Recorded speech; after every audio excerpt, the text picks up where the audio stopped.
Seigneur, d'être non seulement le Dieu qui est venu nous chercher là où on était, alors que pour beaucoup de nous, on ne te cherchait même pas. Mais d'être ce Jésus qui est vivant, qui s'intéresse intimement à nous, qui se soucie de chacun de nos besoins, qui nous connaît parfaitement bien et qui a une destinée extraordinaire tracée à l'avance pour nous depuis toute éternité. Merci, Seigneur, d'avoir pas tenu compte de notre passé pour déterminer notre futur avec toi. Merci d'être le Dieu de la deuxième, la troisième, la quatrième chance, un Dieu tellement miséricordieux. Mais Seigneur, notre désir, c'est que cette nature-là puisse s'établir en chacun de nous. Qu'on puisse être cette source de pardon aussi pour les autres. Qu'on puisse racheter les gens, Seigneur, en ne tenant point compte de leurs manquements, de leurs fautes. Merci, Seigneur, de nous donner cette révélation de l'amour que tu as eu pour nous, de ton pardon incroyable, afin qu'on ait toujours ton cœur et tes yeux pour voir tous ceux que tu places devant nous. Qu'on voit leur valeur réelle au-delà de où est-ce qu'ils en sont en ce moment dans leur vie, Seigneur. Et qu'on puisse étendre ta grâce dans leurs besoins aussi. Merci, Jésus, d'avoir fait ce que nous ne méritions pas, mais de nous avoir maintenant rendus dignes. Merci pour ce privilège qu'on a de s'approcher au trône de la grâce, le voile est déchiré, le visage découvert devant toi. Ou est-ce que c'est ton bon plaisir de nous donner le royaume, de nous bénir, tel un bon Père? Aide-nous avec ses fils et ses filles bien-aimés qui réjouissent ton cœur par notre simplicité, par notre foi. Rappelle-nous constamment que tu demeures le Dieu de l'impossible.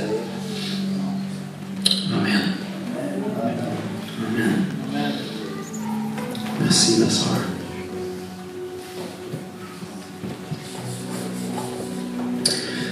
Je ne veux pas vous laisser le temps de redescendre sur terre, rester au ciel, s'il vous plaît.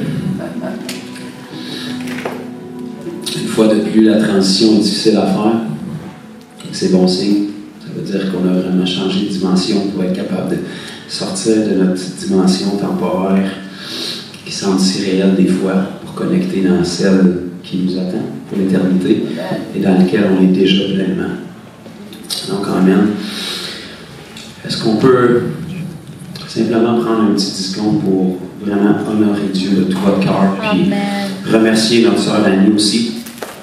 Amen.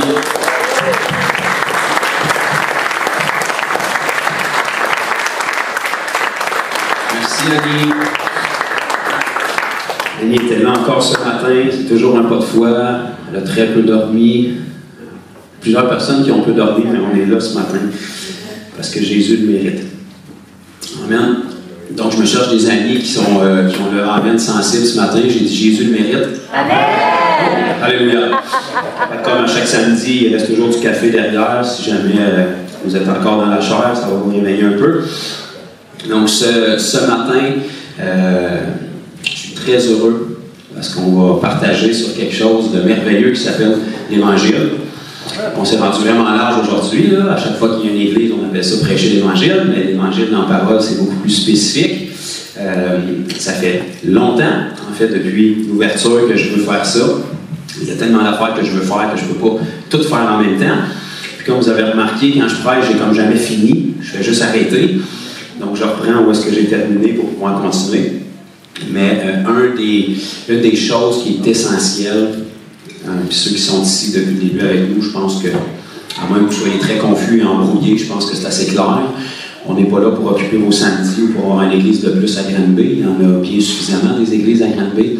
On est là vraiment pour venir tendre la main aux gens qui sont assez fous pour venir nous aider dans le style de vie que personnellement on vit depuis 10 ans, où est-ce qu'on voit la moisson que Jésus a promis rentrer. Mais on ne veut pas la voir toute seule, puis on veut être plus efficace. Puis comme on a juste 2 mains, 2 pieds, bien on cherche des mains, des pieds et des bouches qui sont prêtes à nous accompagner pour aller chercher notre nation. Parce que je le dis tout le temps, il n'y a aucun don, aucun talent, aucune capacité qu'une personne peut avoir qui est aussi puissant que nous tous ensemble. C'est là qu'on va avoir une force d'impact. On aurait pu continuer à faire ce qu'on faisait depuis 10 ans, et croyez-moi, ça aurait été bien moins de trouble que d'avoir une église. Mais si on veut être plus efficace, on va être capable de tendre la main à tous ceux qui sont prêts à dire notre nation mérite de rencontrer Jésus, puis ce Jésus-là, je l'ai. Mais je veux juste être équipé pour être capable de le faire plus efficacement, parce que si je regarde à ma vie, il me semble que ça pourrait être mieux. Il me semble que je pourrais faire plus. Il me semble qu'il y aurait plus de gens autour de moi qui pourraient être sauvés. Il me semble que la puissance de Dieu pourrait se manifester davantage. Donc, si ce n'est pas votre cas, puis vous vivez déjà dans le 3e ciel avec 100% de réussite dans tous les malades que vous rencontrez, puis tous les démons que vous rencontrez, bien, ce serait parfait. Gloire à Dieu pour ça. Mais si vous ne faites pas partie de ce camp-là, vous voyez qu'il y a encore un petit bout de chemin à faire pour ressembler à Jésus, bien, bienvenue dans l'équipe. On fait partie de ceux-là. Mais on veut vraiment prendre la grâce que le Seigneur nous a donnée, puis ce qu'il nous a permis de voir depuis les dernières années pour être déversé dans tous ceux qui sont capables de nous tolérer ici, dans l'espoir que votre vie chrétienne puisse être radicalement changée et puis qu'on puisse vraiment avoir de la qualité à travers chaque personne qui sont ici. Parce que si on a la qualité, inévitablement, on va avoir la quantité.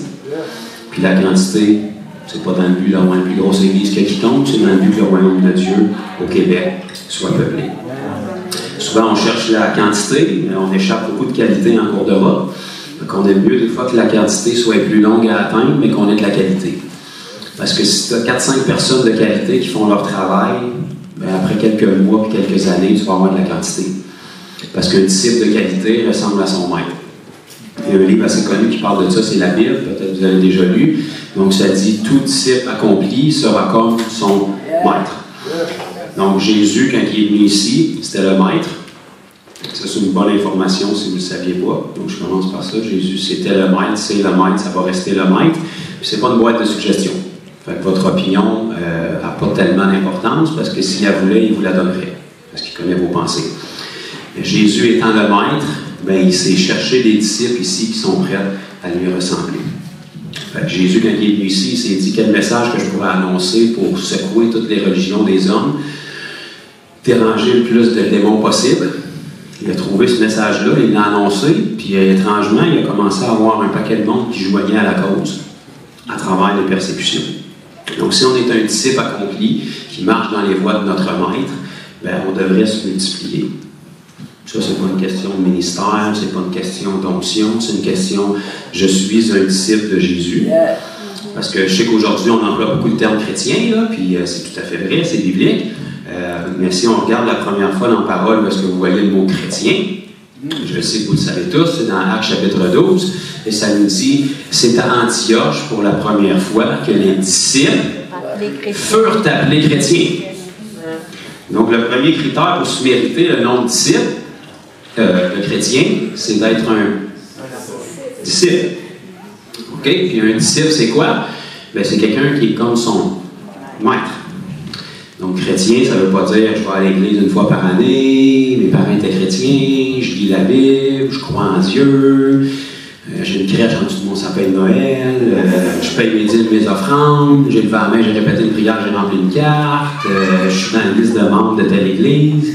Non, un chrétien, c'est quelqu'un qui ressemblait tellement à Jésus dans sa façon de parler, penser, agir, que les gens l'ont regardé puis se sont dit, on va être catégorisé dans un groupe des chrétiens, parce qu'il ressemble au Christ qui est venu ici. Fait que si on veut être honnête avec nous-mêmes et qu'on regarde dans notre vie et qu'on veut s'appeler chrétien, est-ce que nous ressemblons suffisamment à Christ pour se mériter l'insulte de chrétien? Oh.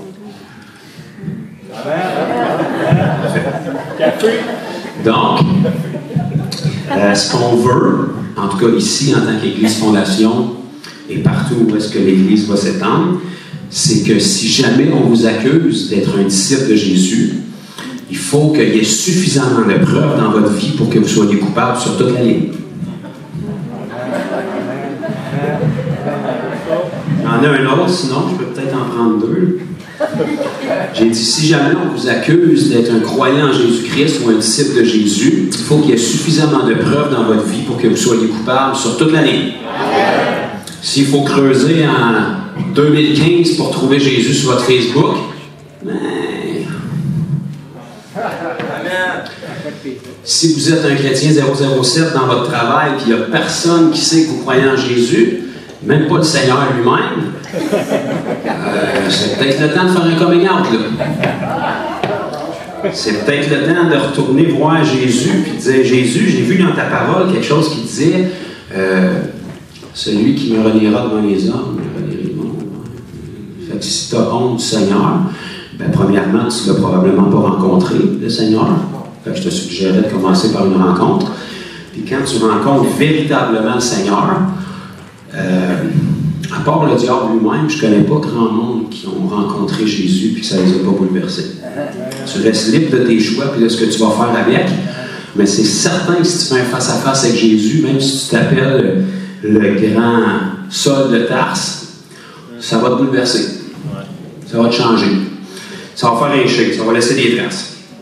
Hier, je descendais à Québec, ça à 20, puis il y avait une remorque dans le champ, puis avant d'arriver à la remorque, il y avait des traces. Il y a de quoi qui s'est passé. Si tu rencontres Jésus, puis ta vie n'est pas bouleversée, changée, ça ne veut pas dire que tu deviens parfait du jour au lendemain, ça veut dire qu'il y a un changement. Tu ne parles plus pareil, tu ne penses plus pareil. Le trip, c'est pas juste d'aller à l'église et de se trouver des nouveaux amis qui sont gentils. Ta vie est changée. Ta nature est changée. Ce que tes thérapies, tes bonnes œuvres, tes conseils, tes amis, ta famille n'est jamais arrivé à faire, ce que la société, la politique, la prison, les maisons de correction n'ont jamais arrivé à faire, quand tu as rencontré Jésus, il y a des changements qui se sont faits. C'est pas parce que tu as essayé de devenir une bonne personne, c'est parce que tu as rencontré le seul qui est bon. Moi, t'enlever un poids de suite, t'es pas bon. Correct, ça? Puis moi non plus. C'est justement pour ça qu'on avait besoin de Jésus.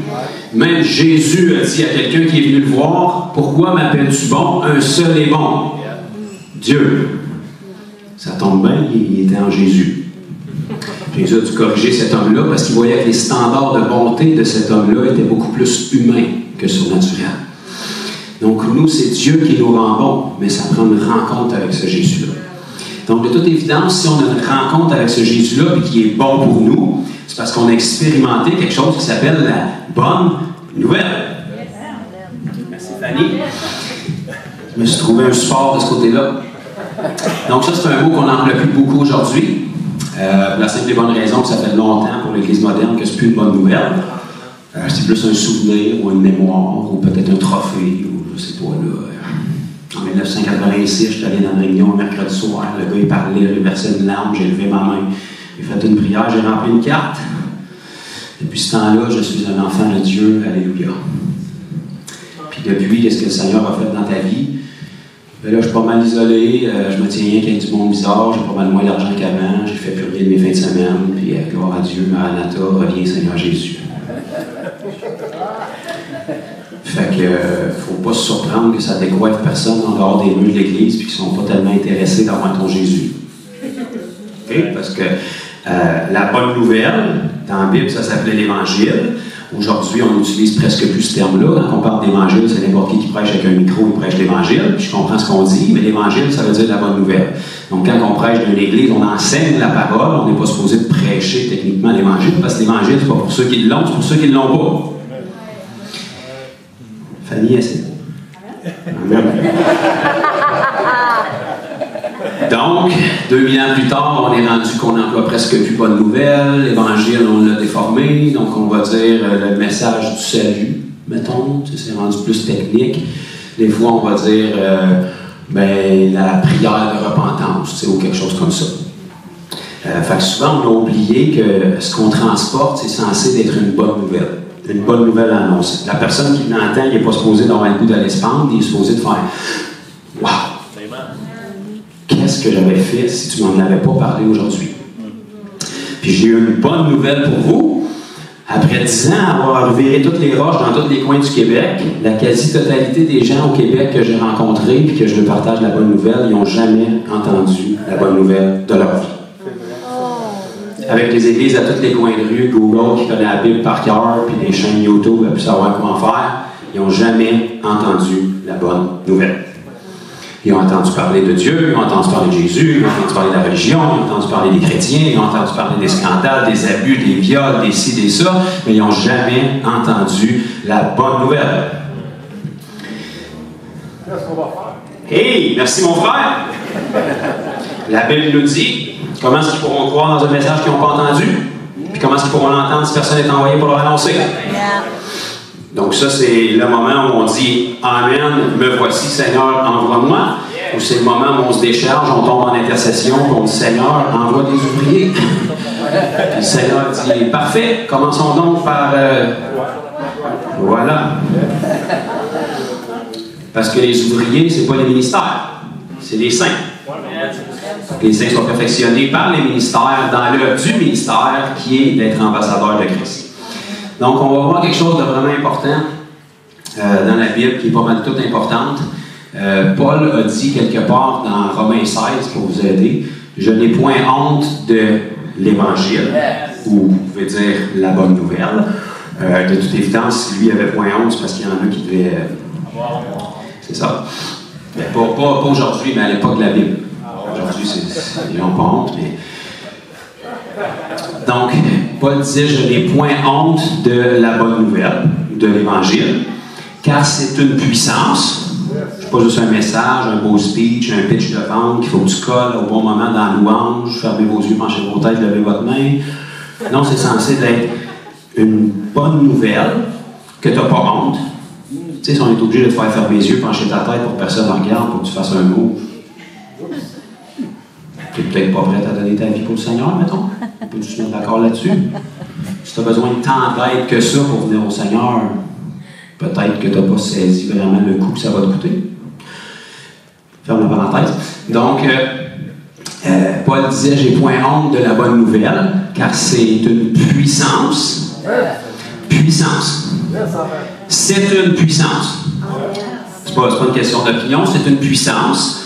Puis c'est le Seigneur qui fournit la puissance, puis il nous informe de ça dans la parole. C'est une puissance, mais pourquoi donc? Je suis content que vous en parliez. Pour le salut de quiconque croit. Donc la seule partie là-dedans qui n'est pas notre responsabilité, c'est quiconque croit. Donc on ne peut pas croire pour les autres. Il faut que la personne décide de croire. Par contre, on a l'Évangile, que tu le veuilles ou pas, est déjà fait. La bonne nouvelle est déjà accomplie. Jésus est déjà ressuscité. Fait que ça, quand même, que le diable s'arracherait de peu de cheveux qu'il peut avoir sur la tête, c'est fait. Il est trop tard. Il y a 2000 ans que c'est fait. Donc ça, c'est déjà pourvu. Et la Bible nous dit que c'est une puissance pour le salut de quiconque croit. Donc si notre portion, on ne peut pas croire pour les autres, puis on ne peut pas faire la bonne nouvelle nous-mêmes parce qu'elle est déjà faite, la seule portion qui reste entre les deux, c'est prendre la puissance qui est l'Évangile, trouver où est-ce qu'elle a été placée, cette puissance-là, fouiller en dessous d'une roche, d'un sac quelque part, mais où peut être cette puissance-là. Puis quand on trouve l'information de où est-ce qu'elle est, on la prend, puis on s'en va la donner à ceux qui ne l'ont pas encore. Fait qu'on trouve quelqu'un qui ne l'a pas. Bon, mettons, pour vous donner une idée, sortez au Québec, puis parlez à la première personne que vous rencontrez. Vous avez 99% de chances qu'elle ne connaisse pas Jésus. Puis si elle le connaît, encouragez-la, priez pour lui ou pour elle, passe au suivant, c'est sûr qu'il ne connaît pas Jésus. Fait que déjà, ça nous simplifie quand même le portrait. Puis là, vous prenez cette petite puissance-là que vous avez trouvée, puis vous allez voir l'autre personne, puis vous lui proposez cette puissance-là. Puis là, si jamais cette puissance-là trouve une plateforme d'atterrissage dans son cœur qui s'appelle la foi, bien, la puissance va l'amener au salut. Fait que là, vous allez avoir un autre petit ami comme vous, qui peut comprendre ce que vous avez vécu alors que tous les autres pensent que vous êtes fou. Puis là, vous allez le prendre par la main, puis vous allez dire « J'avais grandement besoin d'aide. Maintenant, on va y aller ensemble. Je vais te montrer comment partager cette puissance-là que j'ai été donnée. Puis on va trouver d'autres mondes qui n'ont pas la puissance, puis on va aller leur partager aussi. » C'est comme ça qu'un mouvement démarre, puis c'est comme ça que 2000 ans plus tard, on est rendu ici au Québec. Pas juif, pas circoncis, gloire au Seigneur, la majorité. Puis pourtant, l'Évangile s'est rendu jusqu'à nous. Parce qu'en Jésus-Christ, il n'y a plus ni juif, ni grec, ni homme, ni femme, ni jeune, ni vieux, ça n'a pas d'importance. Le salut est étendu à tout ce qui a un nombre. Puis un ADN d'être humain. Donc, cette bonne nouvelle-là, il faut juste trouver où est-ce qu'elle est. Puis la bonne nouvelle, c'est qu'elle est en vous. Si vous êtes un enfant de Dieu, vous avez été témoin de la bonne nouvelle parce que forcément vous l'avez entendu. Si vous étiez vraiment bouché, peut-être que le Seigneur a passé par un ordre, pas de corde vocale pour vous l'annoncer, comme il a fait avec un de ses prophètes dans l'Ancien Testament. Si vous étiez un petit peu plus souvent, il a dû passer par un disciple qui connaissait un minimum Jésus, même s'il était imparfait, plein d'erreurs, qui ne filait pas cette journée-là, qui n'avait même pas le goût d'aller vous parler. Il a fait un pas de foi, puis il est allé vous voir. Puis la petite semence qu'il a mis dans vous a fait que vous êtes rendu où est-ce que vous êtes rendu aujourd'hui. Donc cette bonne nouvelle-là est placée en nous, puis il faut juste trouver des gens qui ne la connaissent pas pour leur donner. Ça semble très très simple, mais pourtant 2000 ans plus tard, ça a l'air énormément compliqué, parce que si on regarde dans quel état que notre province allait, ça me porte à croire qu'il y a quelqu'un quelque part qui ne fait pas sa job. c'est pas Dieu. Quand on regarde comment les choses vont, c'est probablement pas le diable. Il a l'air d'être assez assidu à faire son travail. Fait que l'autre élément que je peux voir, ça serait, mettons, nous autres, mettons.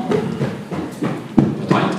Puis si c'est pas nous autres, l'Église, ben, l'autre groupe qui reste, c'est ceux qui sont pas de l'Église de Christ. Donc les gens qui sont sans Christ. Fait que comme eux, ben, ils peuvent pas partager la bonne nouvelle parce qu'ils l'ont pas. Le Seigneur, ben, il ne peut pas faire plus qu'il a fait parce qu'il a déjà fait sa partie, puis il a dit tout est accompli, puis il est allé s'asseoir à droite du Père jusqu'à ce que Dieu fasse de ses ennemis son marchepied. Ben là, il ne reste pas même d'éléments entre les deux. Fait que ça me porte à croire que dans l'amour sans jugement, il faudrait peut-être qu'on allume. Vu qu'on est des lumières, qu'on est censé des lumières. Fait que je le sais que vous ne seriez pas choisi, puis moi non plus, mais de toute évidence, le Seigneur vous a choisi, puis moi aussi. Fait que, ou bien on se rachète un sac puis de la cendre, puis on se fait circoncire, puis on retombe sur la loi, puis on s'apitoie sur notre sort. Ou bien on se réveille, puis on dit merveilleux. Fait que je vais faire avec qu'est-ce que j'ai. Je vais aller avec la force que j'ai. Mettons que la seule force que j'ai, c'est l'Évangile. Ben, commençons donc avec ça. Ça semble être suffisant pour changer le monde. Alléluia. Amen. Donc, la majorité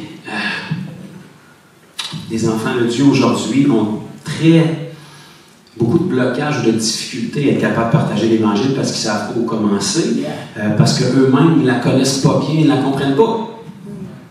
Si tu demandes à quelqu'un c'est quoi le message du salut, ou il va te parler de Jésus sur la croix, mais tout le monde a vu des films à Pâques, puis ils en connaissent à peu près autant que les chrétiens, bien souvent. Là. Fait que c'est important qu'on sache qu'est-ce que c'est l'Évangile. C'est pas juste un ticket de sortie de l'enfer pour aller au ciel un jour. C'est merveilleux, c'est glorieux, puis ça va être extraordinaire, puis c'est une grâce infinie. Mais si c'est tout ce que tu comprends de l'Évangile, ça va faire qu'est-ce que je vois depuis environ 40 ans. Des chrétiens qui se font voler, marcher sur la tête, barouettés par le diable toute leur vie, mais qui attendent le ciel à venir. Je pense que Jésus a souffert infiniment plus que pour juste te donner le ciel.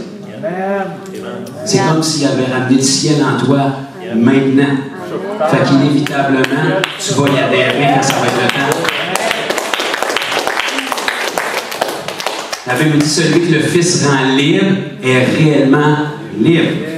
Pas sera dans 5000 ans. La Bible dit dans 1 Jean 4, 17, car tel il est, Jésus, tel nous sommes dans ce monde. Pas dans 5000 ans dans le royaume de Dieu, là. Dans ce monde. Je sais que tu n'es pas rendu, puis moi non plus. Mais tu as la capacité, puis moi aussi. Fait qu'il faut commencer par croire ce que Jésus dit, puis arrêter de contester. Puis si on commence à mettre foi à ce qu'il nous dit, bien on va pouvoir commencer à vivre la grâce qui relâche sur nous pour accéder à ce qu'il nous dit. Donc si on regarde, ou si je regarde, dans Matthieu chapitre 13, et le verset 19, c'est ce fameux passage, puis on l'a dans plus qu'un des évangiles, sur la fameuse parabole du semeur. Donc, nos commentateurs bibliques ont décidé d'appeler ça la parabole du semeur. Bon, c'est bien, en réalité, c'est pas tellement la parabole du semeur, parce qu'on a une phrase sur la semence, puis une phrase sur le semeur, puis tout le reste du chapitre sur la personne qui reçoit la semence. Fait que c'est plus la parabole des terrains qui représente nos cœurs. Bon.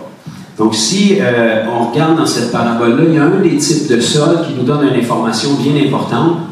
Tous nous donnent une information importante, mais pour ce qui nous concerne aujourd'hui, dans Matthieu 13 et le verset 19, ça nous dit « Lorsqu'un homme écoute la parole », premièrement, pour qu'il l'écoute, il faut qu'il l'entende de quelque part. Puis pour l'entendre de quelque part, il faut qu'il l'entende de quelqu'un qui la connaît. Lorsqu'un homme écoute la parole du royaume et ne la comprend pas, le malin vient et enlève ce qui a été semé dans son cœur, et cet homme est celui qui a reçu la semence le long du chemin. Donc, si quelqu'un entend la parole de Dieu, toute la parole, mais incluant la première parole qu'un être humain entend, qui est la bonne nouvelle de l'Évangile. Si quelqu'un entend l'Évangile, mais c'est tellement mêlé, tout croche, que toi-même tu ne comprends pas quand tu y annonces, puis que lui ne comprend pas, la Bible t'assure que le diable va venir voler. Parce que la parole, c'est la parole de Dieu. Elle agit dans l'esprit d'une personne.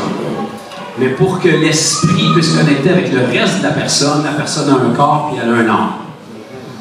Puis pour qu'il y ait un changement dans la vie d'une personne, même si le miracle se produit au niveau de son esprit, la Bible nous dit que tel un homme pense, tel il est.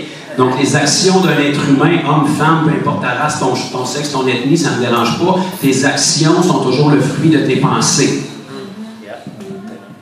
Donc pour que ce qui se passe dans ton esprit puisse changer tes actions, il faut que tes pensées connectent à quelque part avec ce qui se passe dans ton esprit. Ça commence par la première semence que tu mets.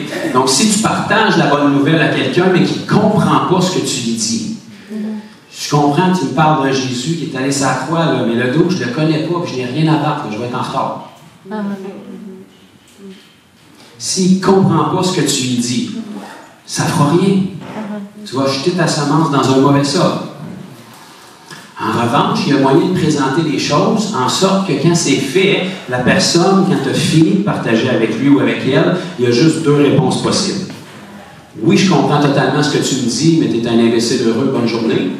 Ou oui, je comprends totalement ce que tu me dis, puis je serais intéressé de donner ma vie à Christ. Alléluia. Mais ça ne devrait pas être qu'est-ce qu'on vient vivre là au juste. Ça fait 10 minutes qu'on jase ensemble, je ne sais même pas où est-ce qu'on est parti, on est rendu tellement loin et tellement creux que je ne sais plus comment me sortir de là. Ça devrait être clair, ça devrait être simple, ça devrait être précis. Puis il n'y a pas de meilleur évangile à prêcher que celui qu'on vit. Pas juste celui qu'on a vécu, celui qu'on vit. Nos paroles vont avoir un poids quand on les vit. La bonne nouvelle va avoir un impact dans la vie des gens quand elle est une bonne nouvelle encore pour nous. Si c'était une bonne nouvelle il y a 30 ans, puis depuis c'est une longue agonie qui ne se termine plus, c'est sûr que ça ne sera pas trop vendeur, mais peut-être le proposer. Si tu partages l'Évangile à quelqu'un pour qu'il vienne à Jésus dans ton équipe et qu'il te répond pourquoi je ferais ça, puis tu es un peu dépourvu parce que tu ne sais pas quoi y dire, ben ça fait peut-être longtemps que l'Évangile est plus bon pour toi. En revanche, si les bontés du Seigneur se renouvellent à chaque matin, si tu vis dans sa présence, si tu crois et tu vois la gloire de Dieu constamment se renouveler dans ta vie, même si tu vis sur la même planète que les autres, même s'il y a des problèmes, même s'il y a de l'opposition, même si tu ne vois pas le Seigneur Jésus en permanence physiquement devant toi comme les apôtres l'ont vu, tu es quand même renouvelé dans sa présence. Il te touche. Ça fait pas 20 ans la dernière fois qu'il t'a touché. Tu es encore capable de verser une larme dans sa présence. C'est encore le fun de lire sa parole. Il te révèle encore des trucs, même si ça fait 20 fois que tu lis, ça te parle encore. Ça fait pas juste te parler. Quand ça te parle, tu l'appliques puis ça marche. Ça fait pas 15 ans que tu dis le Seigneur travaille sur moi. Non, quand le Seigneur travaille, il travaille. Il ne travaillera pas 15 ans. Si ça fait 15 ans qu'il travaille, il ne travaille pas. C'est toi qui résistes. Si tu résistes à une conviction de Dieu, tu vas dire je me sens condamné. Arrête de résister, prends la conviction, change, puis tu ne te sentiras pas condamné. Ça règle le problème. Tu peux prêcher la même affaire à deux personnes. Il y a quelqu'un qui va tout le temps se sentir à terre puis condamné, puis l'autre, un an après, il est rendu à des années-lumière de l'autre avec le même message. Jésus avait le même pasteur que... Judas avait le même pasteur que tous les autres. Il a entendu les mêmes choses que tous les autres. Notre disposition de cœur fait une différence. À quel point on est obéissant face à ce que le Seigneur nous donne fait une différence. Donc, ça va de soi que le premier message qui impacte la vie de quelqu'un, qui est l'Évangile, qui est le point de départ de n'importe quelle conversion à Jésus-Christ, ben, il faut qu'on soit capable de l'apporter clairement, parce que si ce n'est pas nous qui l'apporte, il n'y a personne d'autre. Le premier ange qui va avoir le droit d'annoncer l'Évangile, ça va être 3 ans et demi après le début des tribulations. Fait que d'ici là, c'est le mandat de l'Église. Les anges, pour l'instant, même s'il y a peut-être la capacité, ne peuvent pas guérir les malades sans l'intermédiaire d'un saint qui relâche quelque chose, ne peuvent pas chasser les démons, ne peuvent pas annoncer l'Évangile. En fait, elles ne comprennent pas l'Évangile. La Bible nous dit que les anges aimeraient ça plonger leur regard dans l'Évangile. Ils ne savent pas c'est quoi d'être racheté, ils ne savent pas c'est quoi d'être pécheur et d'être maintenant sanctifié. Ils n'ont pas vécu le miracle qu'on a vécu. Donc la seule personne qui peut l'annoncer efficacement, c'est celui qui l'a vécu. Cette grâce-là, elle a été placée dans nos mains. Donc si on veut bien l'annoncer, il faut bien la saisir. Si on veut bien la saisir, il faut la vivre. Il ne faut pas juste l'avoir vécue, il faut la vivre. Puis si on la vit, puis qu'on s'efforce de la partager, on va voir la vie que ça va apporter dans la vie des gens, puis ça va nous encourager puis nous stimuler à faire plus. Non, on va être super heureux, super content, puis un chrétien en feu, puis le monde va dire « C'est beau de voir ton zèle. Je me souviens quand j'étais nouveau chrétien. J'étais comme toi. Je parlais de Jésus à tout le monde. » Puis c'est bien. Ben oui, c'est bien. C'est bien, tu sais. À un moment donné, tu vas prendre de la sagesse. Ça, c'est le mot spirituel pour dire tu vas prendre de la paresse. Puis à un moment donné, tu vas être assis dessus, puis tu ne feras plus rien. Tu vas corriger les nouveaux qui sont zélés. Parce que c'est sûr que le nouveau est tout croche, il vient d'arriver. Son esprit est changé, il est assis sur une bombe atomique de gloire et de puissance, mais il a encore une habitude de pécher, puis il ne sait plus qu'il est plus obligé de faire certaines affaires. Mais il a compris quelque chose, tellement cool, qu'est-ce qu'il vient de vivre, il faut qu'il le dise à tout le monde. Toi, ça fait 20 ans que tu es assis dessus, puis ça fait tellement longtemps que le Seigneur ne t'a pas touché que tu es rendu sage. Gloire à Dieu. Je voudrais bien, mais j'ai un cours de théologie aujourd'hui. Je sais c'est quoi la bonne nouvelle dans le grec, dans l'hébreu et dans le latin, mais dans le fond, on s'en balance de ça. Là. Les Québécois, ils n'en ont rien à faire du grec, de l'hébreu et du latin. Dis-le donc en français, d'après moi, ça va être suffisant. Fait que je sais comment guérir les malades dans 3 langues. Parfait. C'est quand la dernière fois que tu as guéri malade?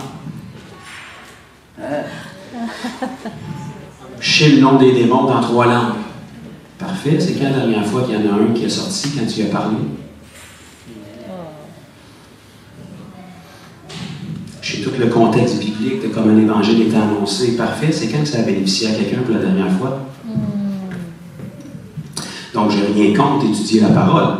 Mais si la connaissance te rend obèse spirituelle puis attente d'orgueil puis tu ne sais plus quoi faire avec, slack donc un peu. Si tu as trop de connaissances sur ton obéissance, arrête un peu d'apprendre. Prends une petite partie puis obéis-tu. Ça va être beaucoup plus efficace que d'avoir toute la connaissance du monde parce que tu vas être redevable pour la connaissance que tu as. Il y a un homme vraiment important qui s'appelle Spider-Man qui a dit un jour, avec beaucoup de pouvoir viennent de grandes responsabilités.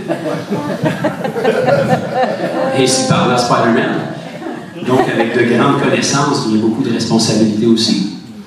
Donc, si ta connaissance dépasse ton obéissance, automatiquement tu vas devenir religieux et c'est dangereux.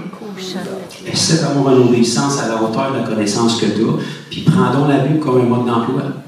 Je trouve une information que je n'avais pas, je vais tout de suite la faire. Ça ne marche pas. Je reviens pour être sûr que j'ai bien dit. J'ai bien dit, ça veut dire qu'il faut que je continue jusqu'à temps que ça marche. Fait que là, tu es en train de rajouter de la foi à ce que tu dis. Puis quand tu as accompli cette partie-là, parfait, ça marche, j'ai accompli ça, j'ai cet outil-là dans ma ceinture, je retourne, je regarde l'étape suivante. OK, parfait, je vais aller faire ça. C'est comme ça qu'on apprend tout dans la vie. La Bible, c'est pas plus compliqué que ça non plus, là.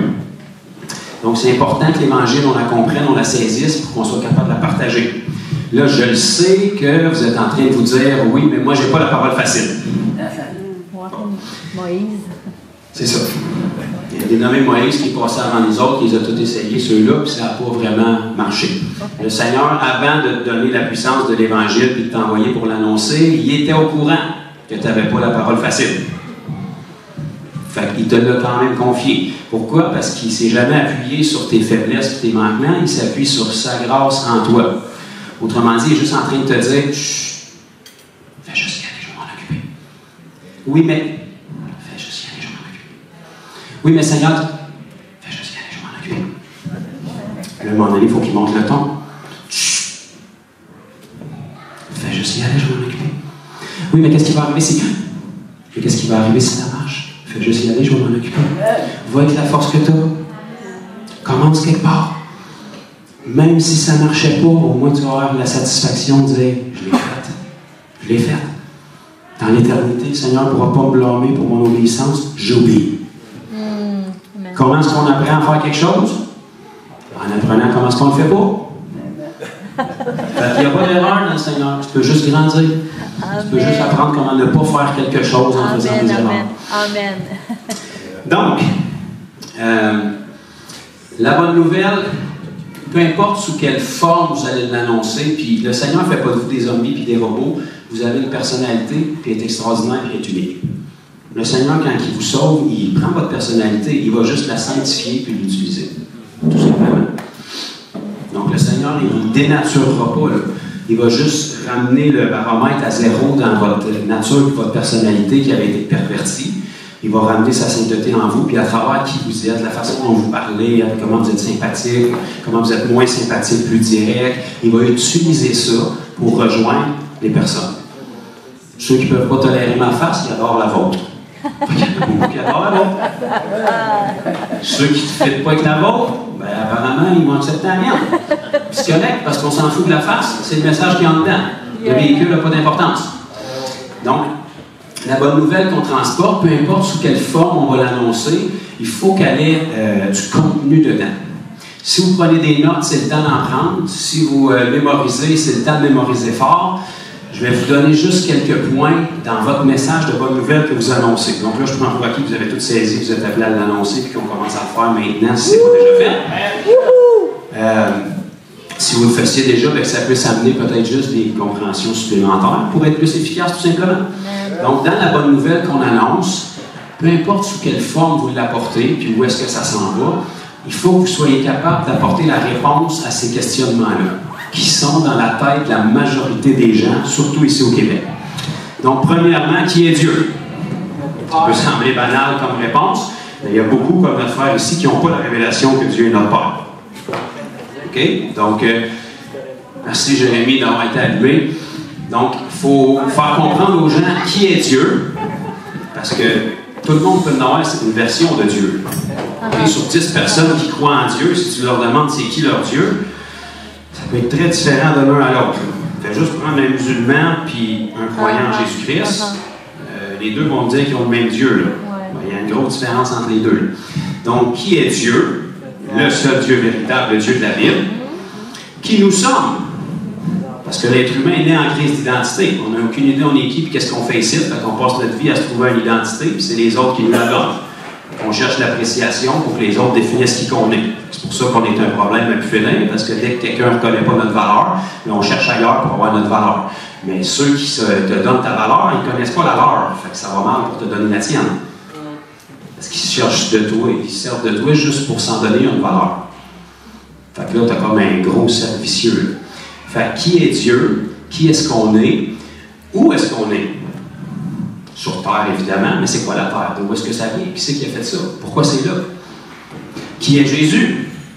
Ça peut sembler énormément banal, parce que tout le monde ici en Amérique, un minimum, va dire « je sais c'est qui Jésus », mais prends le temps de nous expliquer c'est qui Jésus pour eux autres. Puis il y a beaucoup de Jésus.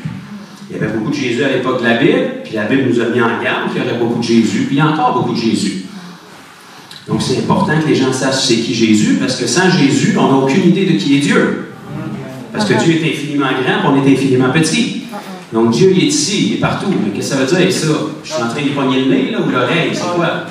Donc, il est partout, puis il est au-delà de notre dimension, puis nous, on est limité. Donc, c'est pour ça que la Bible nous dit qu'il a fallu qu'il se prenne une forme comme la nôtre qui est compréhensible, qui est accessible. La Bible nous dit dans Colossiens 1,15 qu'il était l'image visible du Dieu qu'on ne peut pas voir. Donc, Jésus était la forme visible de Dieu. Pas physiquement, parce que la Bible nous dit qu'il n'y avait rien pour attirer les regards, qu'il n'était pas une beauté à tout casser selon les standards humains, mais pourtant, il était l'image de Dieu. Ça veut dire que sa nature et ce qui dégageait, ça nous révélait le cœur de Dieu. Donc, jusqu'à ce que Jésus vienne, si on filtre à travers l'Ancien Testament avec un manque de révélation, on va penser que Dieu c'est un psychopathe qui se plaît à détruire tout le monde. Puis pas loin en plus. Pourtant, c'est pas du tout le cas. Parce que quand il est venu en Jésus, il y avait de la compassion pour ceux qui n'en recevaient pas des autres. Il guérissait tous les malades.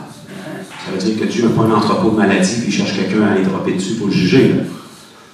Il chassait tous les démons.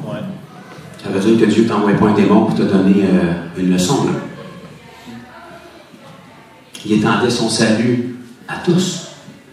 Que tu le mérites, que tu ne le mérites pas. Parce que tu ne le mérites pas. Fait que ça nous révèle le cœur de Dieu. Il s'est rabaissé à notre niveau.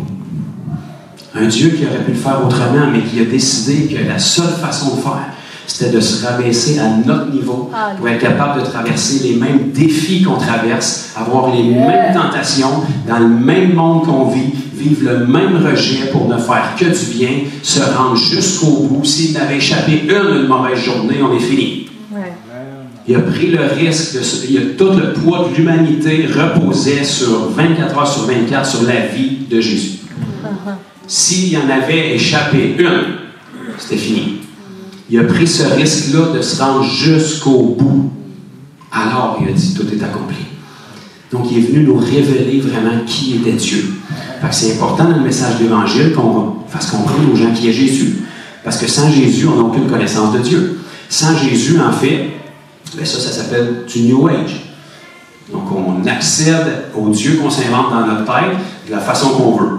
Donc, on a une spiritualité sur demande. On prend notre petite manette, on prend ce qu'on aime dans cette religion-là, on délite ce qu'on n'aime pas, on prend ce qu'on aime dans l'autre, aussitôt que ça nous dérange et que ça nous empêche de vivre dans la fornication, oh, tu me juges, on prend ce qu'on aime dans l'autre, puis on se montre un Dieu sur demande, Faut pas que la facture soit trop chère en passant, puis là, on vit avec ça. Moi, je suis croyant, je crois en Dieu. Fait que là, au final, quand on traverse l'autre bord, il va y avoir 9 milliards de dieux. Fait qu'on va tous avoir des petits compartiments, puis chacun va avoir un autre Dieu. Ça va être même bien compliqué.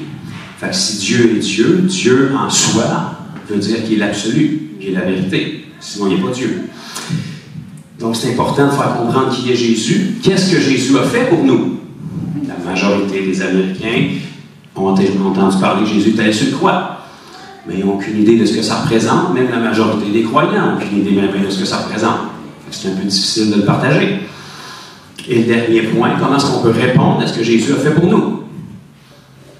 Mon frère, je pensais qu'il l'écrivait à mesure. Donc, les points que vous devez avoir dans votre message.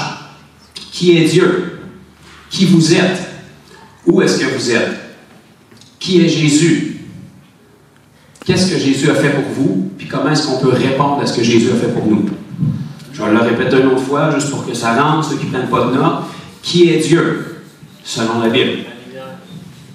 C'est la lumière, effectivement. Dieu était la lumière avant de créer la lumière. Donc, qui est Dieu? Qui vous êtes? Où est-ce que vous êtes? Qu'est-ce que c'est la planète Terre? Qui est Jésus? Qu'est-ce que Jésus a fait pour vous? Puis comment est-ce que vous pouvez répondre à ce que Jésus a fait? Donc, si vous êtes capable d'apporter un message avec une couleur de sauce qui répond à ces questions-là, la personne est en mesure de prendre une décision claire à la fin. Il y a de l'eau, qu'est-ce qui m'empêche d'être baptisé? Ou bonne journée, merci de m'avoir accordé ton temps, puis je suis content que tu aies trouvé ta voie. Ça devrait être ça les réponses que les gens donnent.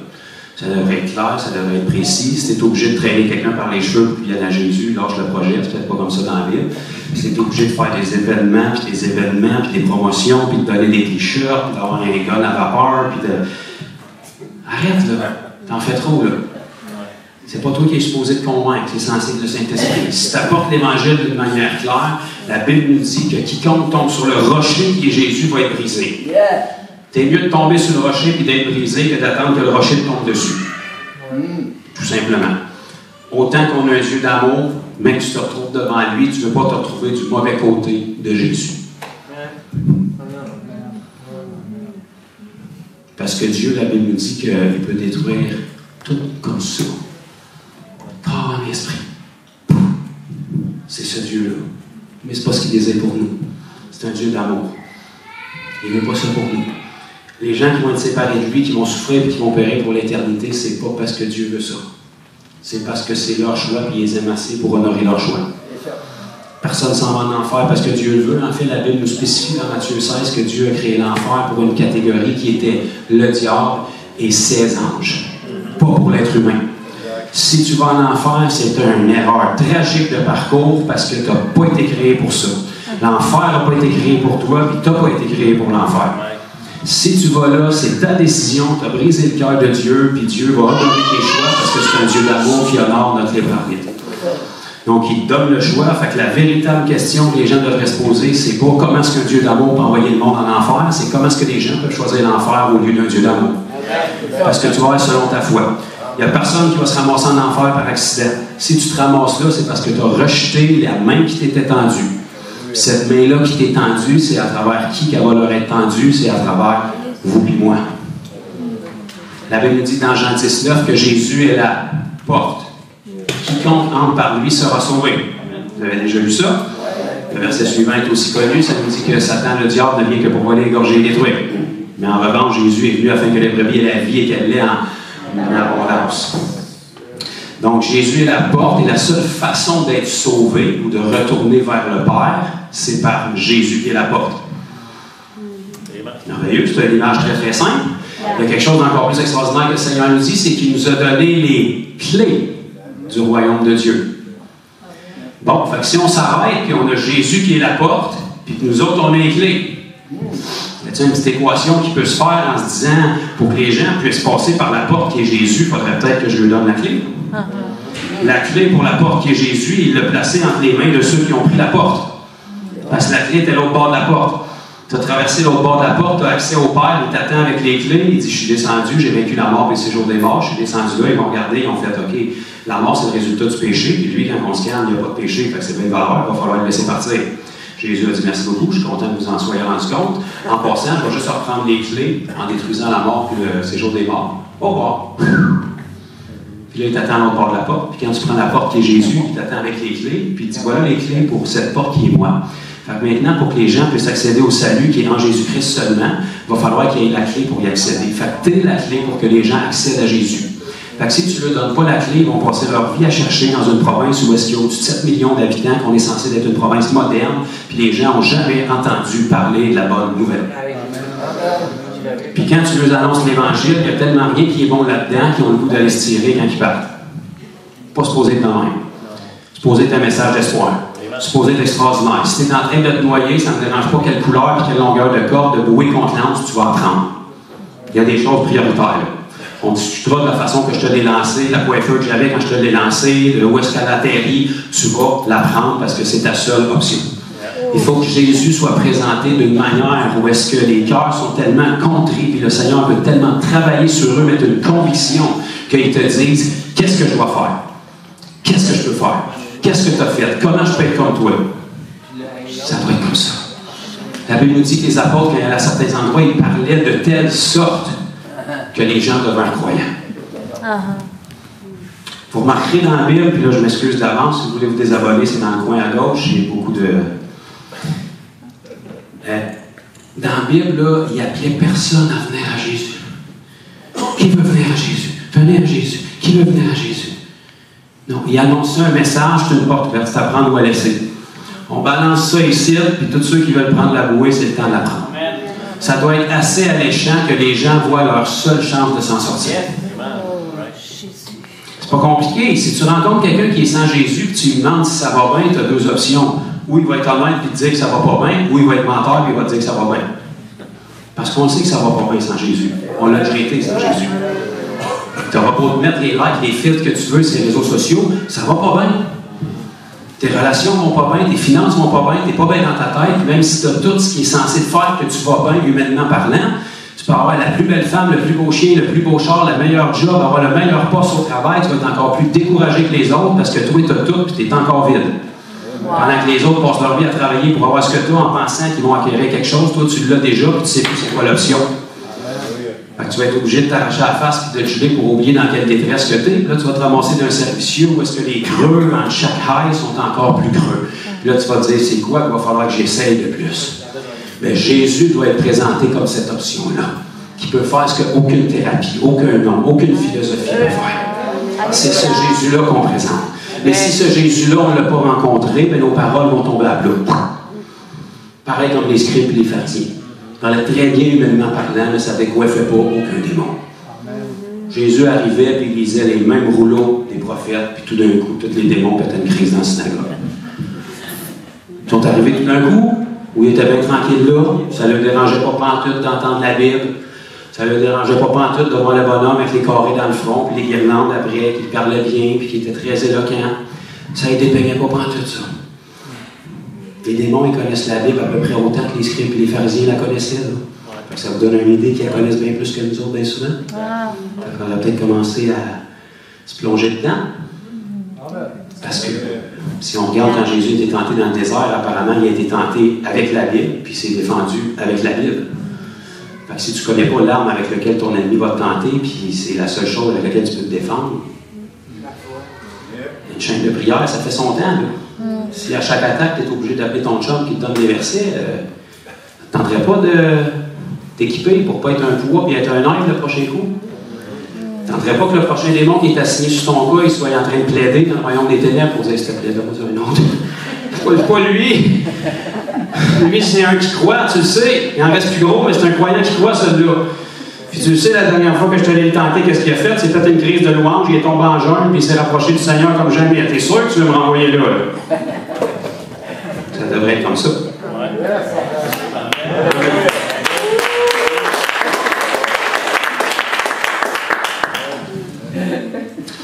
Donc, il faut que notre message soit plus qu'un pitch qu'on lit sur un carton qui se finit par une prière de repentance. J'ai rien contre. Le problème, c'est que dans la Bible, tout le monde a été sauvé depuis 2000 ans sans faire aucune prière. répéter ça. Dans la Bible, apparemment, tout le monde était sauvé parce qu'il y avait des églises, puis le royaume de Dieu avançait. Pourtant, tout ce monde-là ont été sauvés sans faire une prière. Donc ça, c'est impossible parce qu'aujourd'hui, la seule façon d'être sauvé, c'est de répéter une prière qu'on a formulée, qu'on te fait répéter. Puis ça se peut que tu sois sauvé si tu fais ça. Le problème, c'est que la Bible ne nous dit pas « Je n'ai point honte de la prière car c'est une puissance pour quiconque croit ». La Bible nous dit que la puissance, c'est l'Évangile. La question qu'il faut se poser, c'est comment est-ce que Corneille et toute sa maison ont été baptisés du Saint-Esprit alors que Pierre n'avait même pas fini son pitch. Il me semble de voir Pierre, tout le monde commence à parler en langue, des Italiens, puis... Sérieux, j'ai même pas fait l'appel encore. T'en vas de travailler avec moi? Là, de quoi, là? Là, des Juifs avec moi, puis là, il va falloir qu'on baptise des non-Juifs. Là. Comment je leur explique ça, moi, là? Parce que là, ils parlent en langue comme nous autres. Fait que de toute évidence, s'ils sont baptisés du Saint-Esprit, c'est parce qu'ils ont été sauvés. Mais comment est-ce qu'ils ont fait pour être sauvés? Je suis encore en train de parler. Et on a fait faire la prière là? Ou qu'est-ce qui s'est passé, là? Ils l'ont-tu fait dans leur tête? Comment, Seigneur? Ça veut dire qu'il y a beaucoup plus que ça. Si Corneille et toute sa maison ont été remplis du Saint-Esprit alors que Pierre parlait encore. Actes chapitre 10. Vous allez le lire, c'est extraordinaire. Puis tant qu'être dans Actes, lisez les noms complets. Actes chapitre 10. Corneille et toute sa maison, pendant que Pierre parlait encore, ils furent tous remplis du Saint-Esprit, se mirent à parler en d'autres langues. Pierre a regardé ça aller, puis il a fait « Bon, ça devait être ça, la vision des animaux un peu dans le couvert que j'ai vu quand j'étais sur ma terrasse en pensant d'être tranquille. » Fait que, vu qu'ils ont reçu le Saint-Esprit comme nous, qu'est-ce qui nous empêche de les baptiser, là? Apparemment, c'est important de les baptiser dans la Bible. Il n'a pas dit, ben, on va appeler le Concile de Jérusalem, on va essayer de trouver une façon pour justifier le fait qu'ils n'ont pas fait de prière et qu'ils semblent être sauvés. Non, il les a baptisés d'être là, puis il est passé au suivant. Fait que de toute évidence, il y a plus au salut qu'une prière. Si la puissance n'est pas dans une prière et dans l'Évangile, puis qu'on accède à cet Évangile-là par un moyen qui est la repentance au moyen de la foi, bien forcément, si on donne le message clairement pendant que la personne l'entend, le déclic devrait se faire dans son cœur, parce que la repentance, c'est pas quelque chose que tu fais, c'est une décision qui est intérieure. Le mot repentance veut dire métanoïa dans le grec, du mot qui nous donne métamorphose, comme une chenille qui devient un papillon. Fait que quand tu regardes la chenille, ça ne ressemble pas d'un papillon. Quand tu regardes le papillon, tu ne soupçonnes pas qu'il y avait une chenille avant. Mais il y a quelque chose qui s'est passé au niveau de la nature qui change la nature de quelque chose. Donc la repentance, c'est un changement, un virage, un changement de façon de penser. Il y a une information qui était manquante, était dans le néant. La Bible dit que Dieu ne tient pas compte des temps d'ignorance, mais maintenant il annonce à tout homme qu'ils doivent se repentir et se tourner vers le Seigneur. Donc quand l'information que tu n'avais pas vient, tu fais comme « Je ne le savais pas ». Je me prenais pour Dieu. Je vivais ma vie comme si je l'étais. Maintenant, je réalise que je ne suis pas Dieu. Le plus grand des péchés, c'est d'avoir vécu une vie pour moi qui n'aurait jamais dû m'appartenir, parce que ce n'est pas votre vie, ce n'est pas la mienne. Vous n'avez pas le contrôle sur le souffle que vous venez de prendre, ni sur le prochain. Ça n'a jamais été votre vie. Ça, c'est le monde qui vous enseigne ça. C'est sa vie qui nous a octroyé pour qu'on puisse lui rendre au plus vite. Puis dès le moment qu'on lui rend, légalement, là, il peut faire quelque chose avec parce qu'on est venu à lui avec notre libre arbitre. Donc là, il est légal. Il est un Dieu d'amour qui a honoré sa propre nature, t'a mis du tien. Pareil comme Adam et Ève avaient l'option de désobéir dans le jardin avec l'arbre de la connaissance du bien et du mal. S'il ne l'avait pas mis là, il n'aurait pas fait des humains, il aurait fait des robots.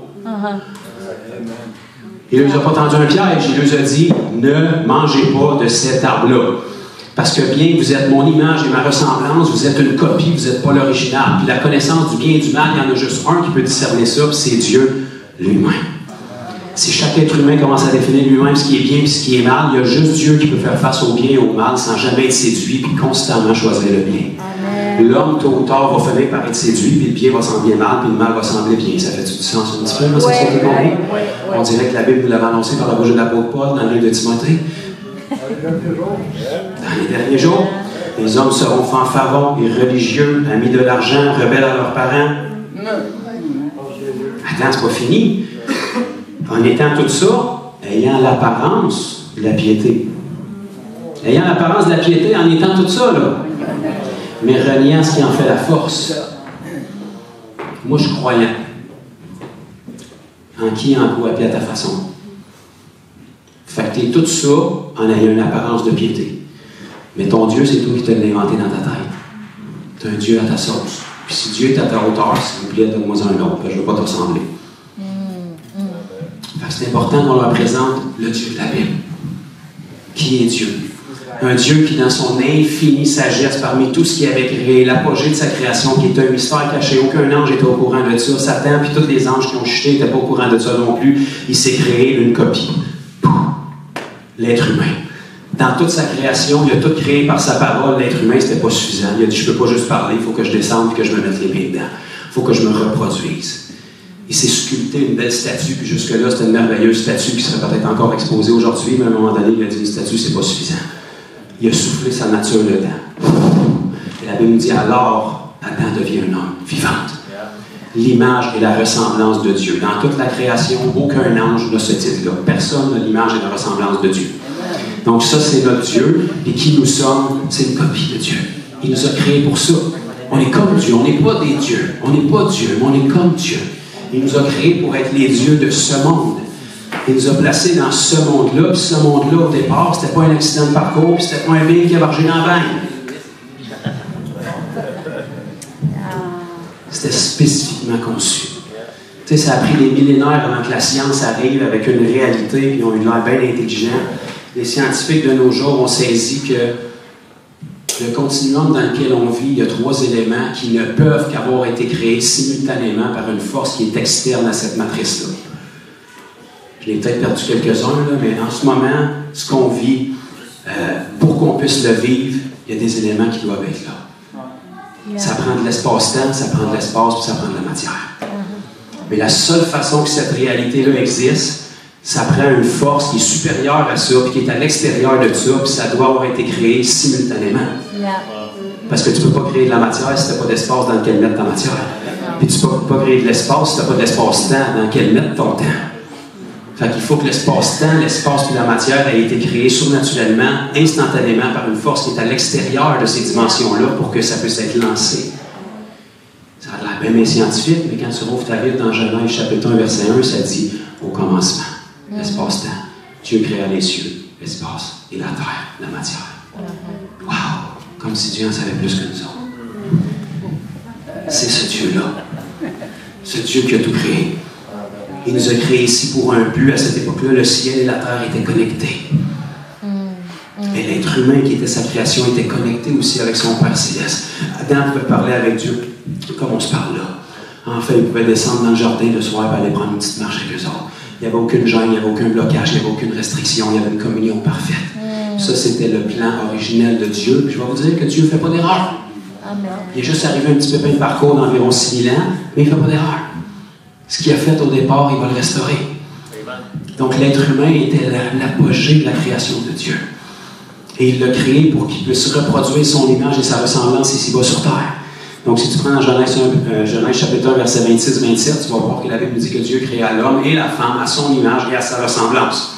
La première phrase que tu vas lire après, c'est « Il leur dit, soyez féconds, gloire au Seigneur, multipliez-vous, alléluia. » Assujettissez la terre et dominez sur elle.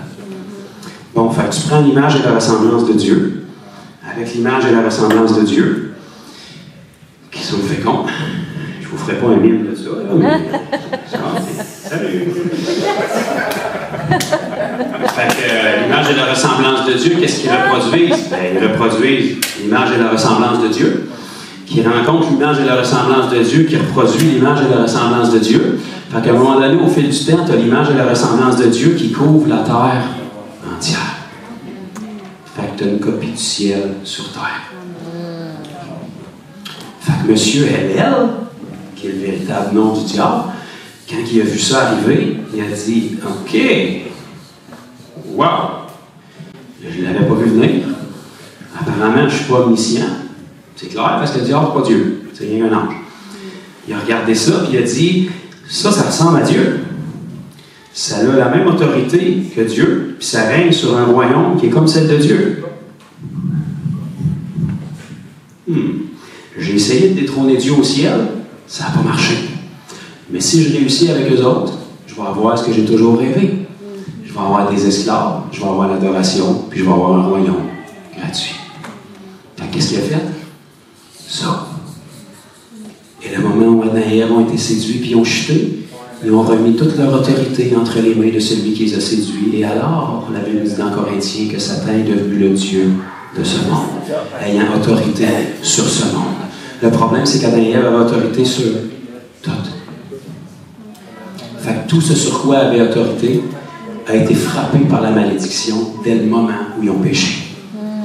Eux ont été frappés par la malédiction, sont passés de saints connectés avec Dieu à pécheurs en mode survie, qui ont la crainte, qui ont peur et qui ont honte. Qui sautent de Dieu, qui se séparent de Dieu. La relation est brisée. Tu peux leur dire de rappeler mon frère, j'ai pas tout à fait fini. Puis après ça, tout ce sur quoi avait autorité a été brisé. La terre a été brisée, la nature a été brisée. Aussi beau ce que ça peut être aujourd'hui, c'est loin d'être comme Dieu l'a créé. Puis ça va être bien mieux que ça dans la Nouvelle Jérusalem. Les animaux ont été brisés aussi, parce qu'on avait autorité sur les animaux. En fait, ils portent le nom qu'ils portent parce qu'on les a nommés comme ça.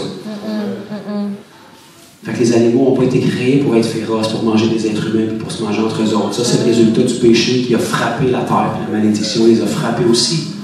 Et si vous regardez plus loin dans votre Bible, dans le millénium, puis même après, tu vas avoir un lion avec un agneau, puis un loup avec une brebis qui sont dans la même bergerie, puis apparemment, ça va bien fonctionner. C'est un mélange que vous pouvez difficilement faire aujourd'hui. Juste les êtres humains dans un même endroit, c'est dangereux. Fait que les animaux ne font pas ça non plus.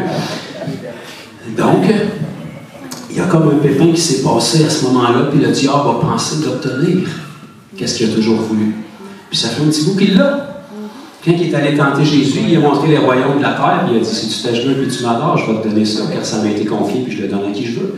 Remarquez ce que Jésus n'a pas fait. Tu es un menteur, Satan, regarde moi. Non. Parce que c'était vrai que ces royaumes-là lui ont été donnés.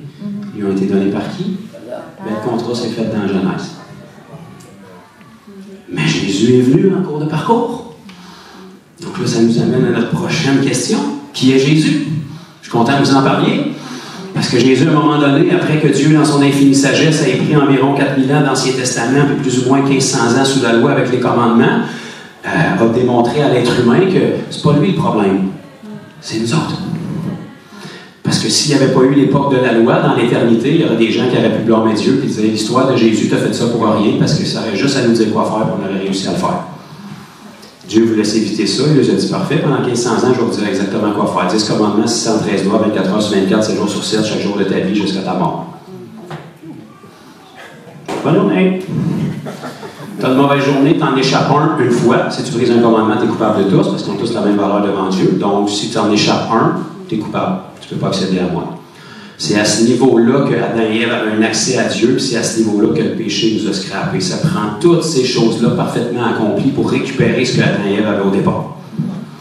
Il faut réaliser à l'homme, il y a un gros écart qui s'est passé. C'est une tragédie qui s'est passée quand vous avez écouté le mensonge du serpent. De toute façon, qu'est-ce que vous faisiez à parler qu'un serpent dans le jardin quand j'étais avec vous autres? Peut-être une autre question à se dire au niveau des sélections de ton entourage, mais Jésus arrive. Et lui n'est pas né de la semence du serpent. Parce qu'Adam et Ève, quand ils ont perdu leur nature divine, ils ont aussi revêtu la nature de l'ennemi. Donc, ils sont venus à son image, à sa ressemblance. C'est pour ça que Jésus a dit aux scribes, aux pharisiens, vous êtes des fils du diable. Fait qu'il ne passerait pas dans la majorité de nos églises aujourd'hui, Jésus, mais il l'a dit pareil. Pourquoi? Parce que tous les êtres humains qui sont nés depuis nos premiers parents sont nés de cette nature-là. Séparé de Dieu. Jésus arrive, puis lui, flash news, il n'était pas né de la semence de Joseph. Le Saint-Esprit a couvert Marie. Je sais que ça a l'air drôle, mais c'est Dieu qui les a fait les organes. Fait que, il est capable de mettre quelqu'un enceinte, là. C'est le même Saint-Esprit, quand il est venu vous couvrir, vous avez hérité de la nouvelle naissance. Il a engendré une nouvelle personne en vous. C'est la même chose qu'il a fait avec Marie, mais là, il s'est déposé de lui-même dans sa nature en Marie. Puis Marie, elle a accouché Jésus d'une manière parfaitement naturelle. C'est pour ça que Jésus pouvait être appelé le Fils de l'homme. Mais il était aussi Fils de Dieu. Par contre, il s'est dépouillé de sa divinité pour être un sacrifice légal, parce que s'il avait fait quoi que ce soit ici-bas en tant que Dieu, il aurait scrapé son sacrifice. Tout ce qu'il a fait ici-bas, il fallait qu'il le fasse en tant que homme. Parce que tu ne rachètes pas des pommes avec des oranges. Même nature pour acheter la même nature. C'est pour ça que Jésus est capable de nous dire dans Jean 14, 12, en vérité, je vous le dis, celui qui croit en moi fera les œuvres que j'ai faites, et même de plus grandes. S'il avait fait ses œuvres en tant que Dieu, il ne pourrait pas nous dire qu'on peut faire les mêmes, parce qu'on n'est pas Dieu. On est des dieux sous le grand Dieu avec son autorité en nous. On n'est pas au-dessus de Dieu. Fait que Jésus arrive, puis lui, il naît parfaitement homme, mais avec une nature différente. tenté en toutes choses comme nous. Ça veut dire qu'il était humain, sinon il n'aurait pas pu être tenté. Fait que Jésus n'est pas né avec la pleine connaissance de l'univers. Il a dû apprendre, il a dû grandir. La Bible nous dit qu'il a appris. Il a grandi. Il a été à l'école. Il a appris à lire, il a appris à écrire. Il a appris à être un bon enfant pour ses parents. Comme nous. Par contre, il avait une nature divine, puis lui, dans ses tentations, n'a jamais péché. Puis il est venu ici à 30 ans, il a commencé sa mission spécifiquement pour être capable de racheter ce qui avait été perdu. Ce qui avait été perdu où? On remonte au début dans la Genèse. Qu'est-ce qui avait été perdu dans l'être humain? Bien, c'est très très simple. Leur nature divine, l'Esprit de Dieu en eux, cette connexion-là avec Dieu, l'image et la ressemblance de Dieu, puis l'autorité qu'il y avait sur tout. Fait que Jésus, quand il est venu, c'est exactement ce qu'il a fait. Il est venu nous redonner le Saint-Esprit, ce que Adam et Ève avaient au départ. Si vous regardez dans l'Évangile de Jean, chapitre 20, autour du verset 21-22, vous allez voir Jésus ressuscité qui s'en va vers ses disciples et il s'est mis devant eux et il a soufflé sur eux. Il leur a dit, recevez le Saint-Esprit. Ça vous fait penser à quoi? Je suis content que vous en parliez. Dans la Genèse, lorsque Dieu a descendu, il a soufflé dans Adam et Adam est devenu un être vivant. Adam et Ève ont perdu la vie parce que la vie, c'est pas quelque chose, c'est quelqu'un, c'est Jésus. Jean 14, c'est Jésus, le chemin, la vérité et la vie. Donc, si tu n'as pas Jésus, tu n'as pas la vie. Même si tu respires, c'est juste une question de temps. Si la vie n'est pas en toi, le corps va finir par tomber. Tu n'as pas la vie réellement. Tu bouges peut-être, tu te déplaces peut-être, tu penses peut-être, mais tu n'es pas vivant. Tu es mort. On le sait, avant d'être au Seigneur, on était mort. Même si tu as le gros sourire et tout le monde pense que tu réussis, tu es mort en dedans. Tu le sais que tu es vide. Tu cours après le néant et tu n'as aucune idée où tu t'en vas. Jésus est venu, puis il a ressoufflé la vie en eux, il a restauré la vie qui avait été perdue, puis l'autorité que Dieu leur avait donnée au départ sur toute la création. Ben, je suis content que vous en parliez, parce que dans Luc 10-19, Jésus est venu les voir, puis il leur a dit, « Et voici, je vous ai donné l'autorité de marcher sur les serpents, les scorpions et sur toute la puissance de l'ennemi, et rien ne pourra vous nuire. » C'est correct, les boys? Vous avez perdu la vie, vous avez perdu l'autorité. Je vous restaure la vie, je vous restaure l'autorité. Numéro 1, c'est bon. Tout ce qui va rester, c'est votre corps glorifié quand le temps va être convenable, la planète Terre, puis les gouvernements. Mais on commence par ce qu'il y a de plus précieux, vous. Parce qu'on est comme la prunelle de ses yeux pour lui. Dieu restaure les choses en ordre d'importance. Tu dis Alléluia, Fanny? Alléluia, ça veut dire louer l'Éternel. On a une raison de le louer, parce que sans lui, on n'aurait pas cette belle histoire-là. On serait poigné sur une planète.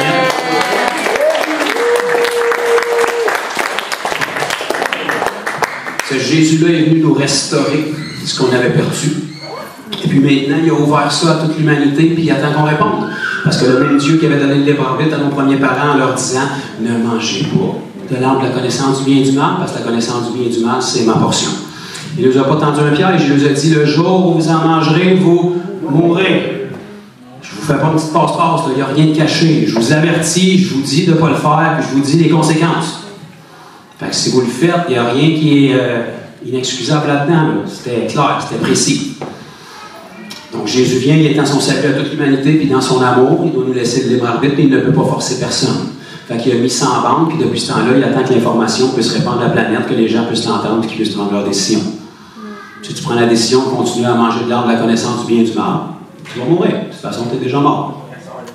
Si tu prends la décision de changer, de te repentir de ça, et de te tourner vers l'arbre de vie, il va te restaurer comme il t'a créé au départ, parce que tu as une valeur à ses yeux. Il veut te sauver bien plus que tu veux l'être. Puis dès le moment que tu viens à lui, ben, il te dit même comment venir à lui. Il n'y a rien qui est caché là-dedans. Depuis 2000 ans, depuis que l'Église a été fondée au jour de la Pentecôte, quand ils sont sortis de la chambre haute, qui parlaient dans des langues inconnues, ça a attiré la foule. Et puis tout d'un coup, Pierre s'est dit, ben, profitons-en donc pour prêcher la bonne nouvelle. Fait qu'il nous a annoncé une bonne nouvelle. Il est retourné un petit peu dans le passé. Le Dieu qui avait parlé à notre père Abraham s'est choisi un peuple parmi toutes les nations, puis il était avec nous. Il nous a fait traverser la mer Rouge, puis il était avec nous de maintes et maintes fois. Les sandales grandissaient dans nos pieds dans le désert. Il nous donnait la manne à chaque fois. Colonne de feu, la nuée, la patente. C'est ce Dieu-là qui est venu en Jésus. Vous l'avez rejeté, vous l'avez crucifié. Parmi les péchés que tu peux faire, crucifier le seul qui peut te sauver, c'est un pas pire, ça. Il y en a 3000 qui ont eu le cœur touché et qui se sont dit, y a-t-il quelque chose qu'on peut faire pour rattraper notre coup? C'était peut-être pas la meilleure passe, on n'était peut-être pas écrayant plus aiguisé de la boîte, mais on ne le savait pas. Là, tu nous donnes la révélation, puis on sait que c'est de la vérité, qu'on voudrait savoir s'il y a moyen de s'en sortir. Pierre nous a dit, absolument, repentez-vous. Il vous manque une information, vous l'avez. Réalisez que vous avez fait une erreur, changez votre trajectoire. Changez pas votre trajectoire avec des regrets, changez votre trajectoire pour vous convertir. Te repentir, tu peux faire ça toute ta vie. Les prisons sont pleines à Bordeaux de monde qui se repentent. Mais s'ils sortaient demain, ils retomberaient dans les mêmes choses. Parce que se repentir, ça ne nous sauve pas. Se repentir pour se convertir à celui qui sauve, ça nous sauve. Yes. Pierre va dire un chapitre et demi plus loin, repentez-vous et convertissez-vous, afin qu'il vienne des temps de rafraîchissement. Juste te repentir, ça veut dire que tu vas te retrouver perdu, puis en douleur, puis en problème, à un autre endroit, à un autre moment. Mais tu ne seras pas plus sauvé. Si tu te repens de tes actions pour te convertir à la porte qui sauve, là, tu vas être sauvé. Mais tu ne peux pas accéder à la porte si tu ne te repens pas. Parce que te repentir, ça veut dire renoncer à ta vie. Parce que tu réalises que ce n'est pas ta vie. Si tu veux garder ta vie, garde-la. Il ne veut pas te l'enlever. Mais il ne peut pas te donner la sienne. Parce que si tu gardes ta vie et tu lui demandes la sienne en plus, tu te retrouves avec une double vie. Ça s'appelle être hypocrite. Si tu veux ta vie, vis-la puis profite-en. Tu as maximum 100-120 ans. Dérape puis arrache-toi solide parce que l'éternité, c'est long. Mais si en revanche, tu mets ça dans la balance puis tu te dis 120 ans dans l'éternité pour avoir un petit peu de plaisir puis mal à la tête le lendemain, il faudrait peut-être que je pèse ça dans la balance puis que je dise tout d'un coup que je perds ma vie ici-bas pour la gagner puis la gagner pour l'éternité. Puis tout d'un coup que le Seigneur pourrait faire plus avec ma vie en 1 minute que ce que je peux faire avec les 10 dernières années. Parce qu'on va être honnête, c'est pas fabuleux qu'est-ce que j'ai fait. J'ai jamais connu le bonheur dans ma vie. Le mieux que j'ai connu, c'est des plaisirs. Puis ça coûte très cher entre chaque plaisir pour obtenir le prochain plaisir. Je suis tanné de vivre des plaisirs. Je veux savoir ce que c'est le bonheur. Je veux savoir ce que c'est la paix. Combien de personnes ici au Québec ne savent pas ce que c'est la paix véritable? Ils ne savent pas où est-ce qu'ils s'en vont. 1 minute avant leur mort, tu leur parles de leur croyance, puis tout d'un coup, ça change. Les athées les plus endurcis sont plus aussi certains tout d'un coup. Parce que la mort, c'est une réalité, puis ça ne me dérange pas ta croyance, c'est une réalité. C'est ce Jésus-là qu'on doit présenter. D'une manière où est-ce que les cœurs vont être tellement convaincus que les gens vont dire « Que ferons-nous, homme frère? » C'est le même message qui est annoncé depuis le début qu'on doit apporter. C'est pas une question de faire une prière nécessairement, c'est une question « Repentez-vous ». Ça, c'est pas une prière, c'est une décision de cœur. La repentance, c'est une décision, comme l'amour, c'est une décision. C'est pas une émotion, c'est une décision. Dieu ne tombe pas en amour, il est amour, c'est sa nature. Donc on réalise qu'on a fait une erreur, on s'ouvre les yeux, on dit « Je veux plus ça ». Je me repens, j'abandonne ma vie, ma volonté, mes rêves, mes opinions pour toi. Je comprends pas tout, mais c'est toi qui es la vérité, puis je veux pas vivre une journée de plus sans toi, sans te connaître, sans t'expérimenter, sans que tu me touches, sans que tu changes ma vie. Montre-moi ce que tu peux faire avec ma vie. Je te mets au défi, je te donne tout. Montre-moi ce que tu es capable de faire. Montre-moi pourquoi tu m'as créé. Montre-moi à quoi je sers ici-bas. Tu te repens pour te convertir à Jésus-Christ, puis la première affaire qu'il a dit par après, c'est faites-vous baptiser en Jésus-Christ pour la rémission de vos péchés. Donc ça, c'est quelque chose qu'on ne peut plus dire aujourd'hui parce que c'est scandaleux, mais c'est quand même dans la Bible. Pour la rémission de nos péchés, ça veut dire pour être libéré de l'esclavage du péché. C'est ça que le mot pardon, rémission veut dire dans le grec. Donc on est baptisé pour être libéré de l'esclavage du péché. On ensevelit la vieille vie, puis parce que notre cœur dit un gros oui à Dieu, Dieu a légalement le droit de la prendre puis de la laisser dans les eaux du baptême parce que vous êtes baptisé en sa mort. Et parce que Jésus a vaincu la mort et qu'il est ressuscité en nouveauté de vie, quand vous descendez dans sa mort, la mort n'a pas le choix de rester là et vous ressusciter en nouveauté de vie. Puis la dette de péché qui est sur votre vie est sur votre vie. Donc si vous mourrez, c'est bien de valeur, mais les gens à qui vous devez de l'argent, ils perdent leur argent. Si tu me dois 50 000 et tu meurs le même matin, c'est bien de valeur, mais je le perds mon 50 000. Fait que la dette de péché qui est sur ta vie, c'est-à-dire la mort, parce que la mort, c'est le salaire du péché. La Bible nous dit dans Romains 6,23, le salaire du péché, c'est la mort. Mais le don gratuit de Dieu, c'est la vie éternelle en Jésus-Christ, notre bien-aimé Seigneur. Merveilleux, c'est une bonne nouvelle. Donc la dette de péché qui est sur ta vie, dès le moment où tu meurs, est acquittée. Est acquittée par qui? Par celui en qui tu es mort. Jésus. Quand tu ressors, la dette est payée. Il n'y a aucune voix qui peut t'accuser parce que la personne qui a le diable essaie d'accuser, elle n'existe plus.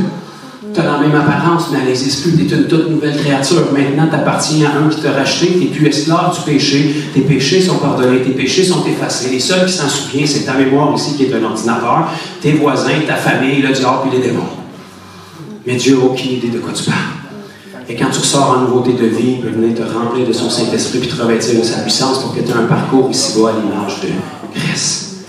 Que tu sois un témoin. C'est pour ça que notre merveilleux Jésus ressuscité dans Matthieu 28, le verset 18, il a dit « Tout pouvoir m'a été donné dans les cieux et sur la terre. » Il avait déjà tout pouvoir dans les cieux. Il est venu sur terre pour récupérer le pouvoir qui avait été perdu. Il a vaincu la mort et le séjour des morts, qui était le plus gros ennemi de l'être humain. Il l'a frotté dans la face du diable. La Bible nous dit qu'il a livré les dominations, les autorités publiquement en spectacle. À cette époque-là, les rois, quand ils dominaient, ils attachaient les rois qui avaient été conquéris derrière leur char. Ils partaient avec ça, puis le roi se faisait traîner en arrière. C'est à ce point-là que je t'ai vaincu. Il a dépouillé publiquement les dominations, les autorités en les livrant publiquement en spectacle. Il a récupéré l'autorité qui avait été perdue, puis ressuscité. Il dit comme dernière parole à ses disciples dans Matthieu 28, 19, « Tout pouvoir m'a été donné dans les cieux et sur la terre. » Maintenant que vous avez cette information-là, allez, verset 19. Allez, faites de toutes les nations des disciples en les baptisant au nom du Père, du Fils et du Saint-Esprit, et enseignez-leur à honorer tout ce que je vous ai prescrit, car voici, je suis avec vous tous les jours, jusqu'à la fin du monde.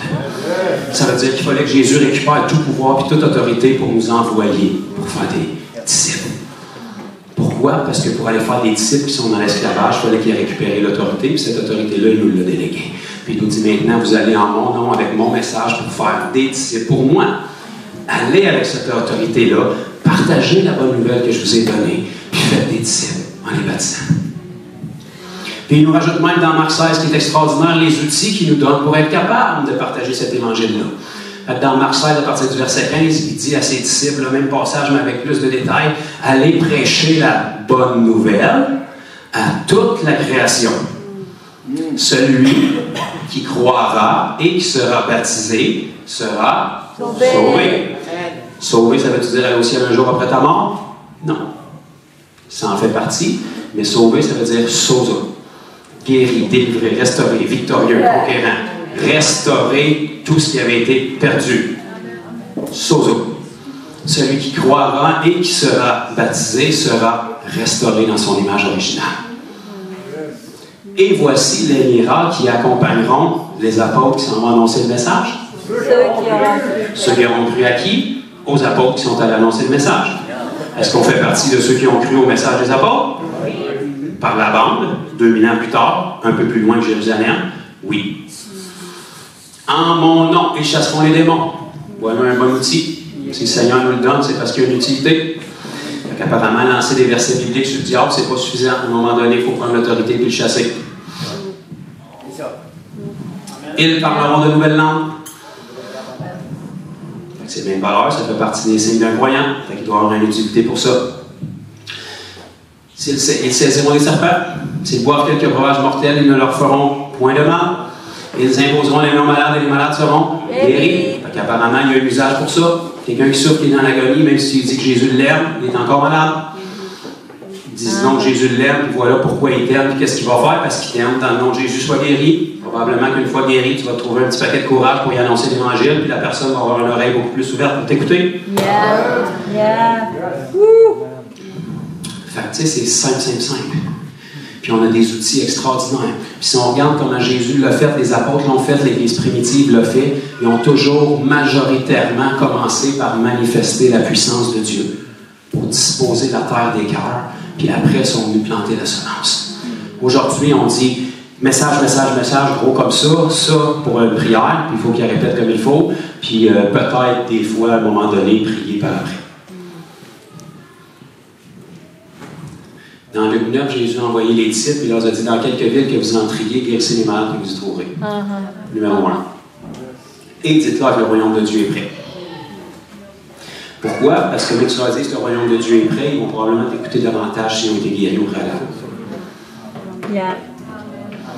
Essaie d'annoncer le royaume de Dieu à quelqu'un qui est en manifestation démoniaque.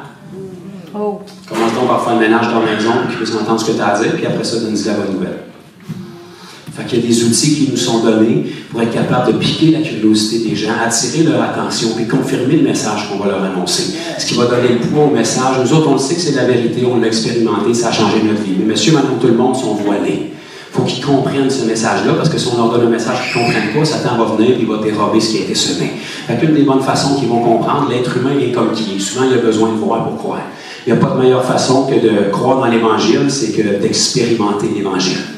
Parce que l'Évangile, c'est pas juste une prière pour aller au ciel un jour. L'Évangile, c'est la guérison. Ça fait partie de l'œuvre que Jésus a fait. En fait, il a même payé le prix pour la guérison avant même de verser son sang pour les péchés. L'Évangile, c'est la délivrance. Lorsque Jésus est rentré dans la synagogue, quand il est sorti d'avoir été dans le désert pendant 40 jours, où est-ce qu'il était tenté par le diable, il a vaincu le diable en se tenant sur la parole, il est rentré dans la première ville, dans la synagogue, il a déroulé le rouleau du prophète Isaïe, puis il a dit « L'Esprit du Seigneur est sur moi, car il m'a envoyé pour annoncer une bonne nouvelle, pour rendre libres les opprimés, libérer les captifs. » Donc la délivrance fait partie de la bonne nouvelle. Ouvrir les yeux des aveugles, ça c'est pas juste spirituel, parce qu'il ouvrait les yeux physiques aussi. Ça veut dire que la guérison fait partie de l'Évangile. Proclamer une année de grâce, ça veut dire que la bonne nouvelle fait partie de l'Évangile aussi. C'est toutes des choses qui doivent être intégrées, c'est nous qui le transportons, puis les gens en ont désespérément besoin. Donc il faut juste saisir l'étendue de ce qu'on a dans la bonne nouvelle, s'efforcer de la vivre, puis après faire le petit pas de foi qu'on a. Toute la foi qu'on a, c'est suffisant. Une graine de sénévé, ça suffit. Puis croire que l'Évangile a la puissance de percer les cœurs les plus durs. De toute façon, c'est tout ce que tu as, puis moi aussi. Quand même que tu essaierais d'être fin, puis que tu les inviterais à ton église, puis qu'on aurait la plus belle église ici, puis qu'on aurait le plus beau sourire pour les accueillir, ils peuvent venir ici pendant 50 ans, puis il ne sera pas sauvé, mais il est content d'avoir des nouveaux amis qui s'en vont. Ça prend la conviction du Saint-Esprit pour convaincre les cœurs. Nous, on leur lance la perche. Nous, on lance l'hameçon. Nous, on relâche la vérité. Puis si la vérité peut trouver un cœur qui a moindrement de désir de changer, boum, si tu tombes sur le rocher, tu vas être brisé. Le voile va se déchirer, ses yeux vont s'ouvrir, tu vas l'expérimenter. Alléluia. Il n'y a pas de message d'Évangile plus puissamment annoncé que celui que tu vis. Les gens, même s'ils sont voilés et qu'ils ne connaissent pas Christ encore, ils sont capables de reconnaître la sincérité de quelqu'un. Quand tu leur déverses ton cœur et tu leur dis ce que Jésus a fait pour toi, un témoignage, c'est pas négociable. C'est à prendre ou à laisser. Là. Que tu le veuilles ou pas, c'est mon témoignage. Si tu ne veux pas y croire, ben, je suis un hologramme en ce moment parce que je suis l'accomplissement vivant de ce que je viens de te dire. Donc, ou je suis un menteur puis j'ai grandement besoin de ton attention pour t'inventer cette histoire-là, ou tu ne comprends pas du tout ce que je viens de dire, mais je l'ai vécu pareil. Fait qu'il faut que tu trouves une façon dans ta croyance et ta théologie de réconcilier ce que tu crois avec ce que je vis. Puis si Jésus a fait ça pour moi, il y a certainement un aspect de ta vie dans lequel tu aurais besoin d'un miracle. Il y a certainement un aspect de ta vie qui pourrait aller mieux. Il y a certainement quelque chose qui pourrait changer. Ça ne te tente pas de laisser sa chance à Jésus, tu as déjà tout essayé, puis tu t'es vidé le portefeuille, puis tu n'es pas mieux, puis ça ne te tente pas de laisser sa chance à Jésus. Tout à coup, qu'au lieu d'être le plan Z, il a arrêté le plan A, mais il n'est pas trop tard, tu peux lui donner sa chance maintenant. Si on présente l'Évangile comme ça, complet, clair, que les gens comprennent qui est Dieu. Dieu n'est pas un psychopathe qui attend pour les juger. C'est un Dieu d'amour qui nous donne qu'est-ce qu'on veut. Si on veut le jugement, c'est tout ce qu'il reste à nous donner, mais c'est pas parce qu'il veut ça. Il nous tend la main, puis il nous tend la main, puis jusqu'à ce que la période de la grâce se ferme, il continue à nous tendre la main. Et la Bible nous dit dans 2 Corinthiens, chapitre 5, à partir du verset 17 jusqu'au verset 20, 21, 22, que de la même manière que Dieu était en Christ, réconciliant l'homme avec lui-même, il nous confie maintenant les fonctions d'ambassadeur de Christ pour réconcilier l'homme avec Dieu par la porte qui est Jésus avec la clé qu'on possède. Et c'est comme si on était là et on les suppliait. Soyez réconciliés. On l'a été, vous pouvez l'être. On a été changé, vous pouvez l'être. Voilà comment vous pouvez l'être. Voilà de quoi vous pouvez être libéré. Voilà pourquoi vous pouvez être libéré. Voilà ce que le Seigneur en réserve pour vous. La vie misérable que tu as vécue jusqu'à présent, c'est pas celle que Dieu a pour toi. Crée-moi, il souffre encore bien plus que toi de te voir traverser ça. Il y a un plan extraordinaire écrit pour ta vie qui est dans son livre. Tu ne vis juste pas dans le bon livre en ce moment. Tu es tanné de ton livre, puis peu importe comment de page tu changes, ça va te pire en paix. Change donc de livre. Essaye donc la voie qui est Jésus. Tu as essayé les autres options de toute façon. Prends la porte qui est Jésus, puis moi j'ai la clé, je peux te l'offrir.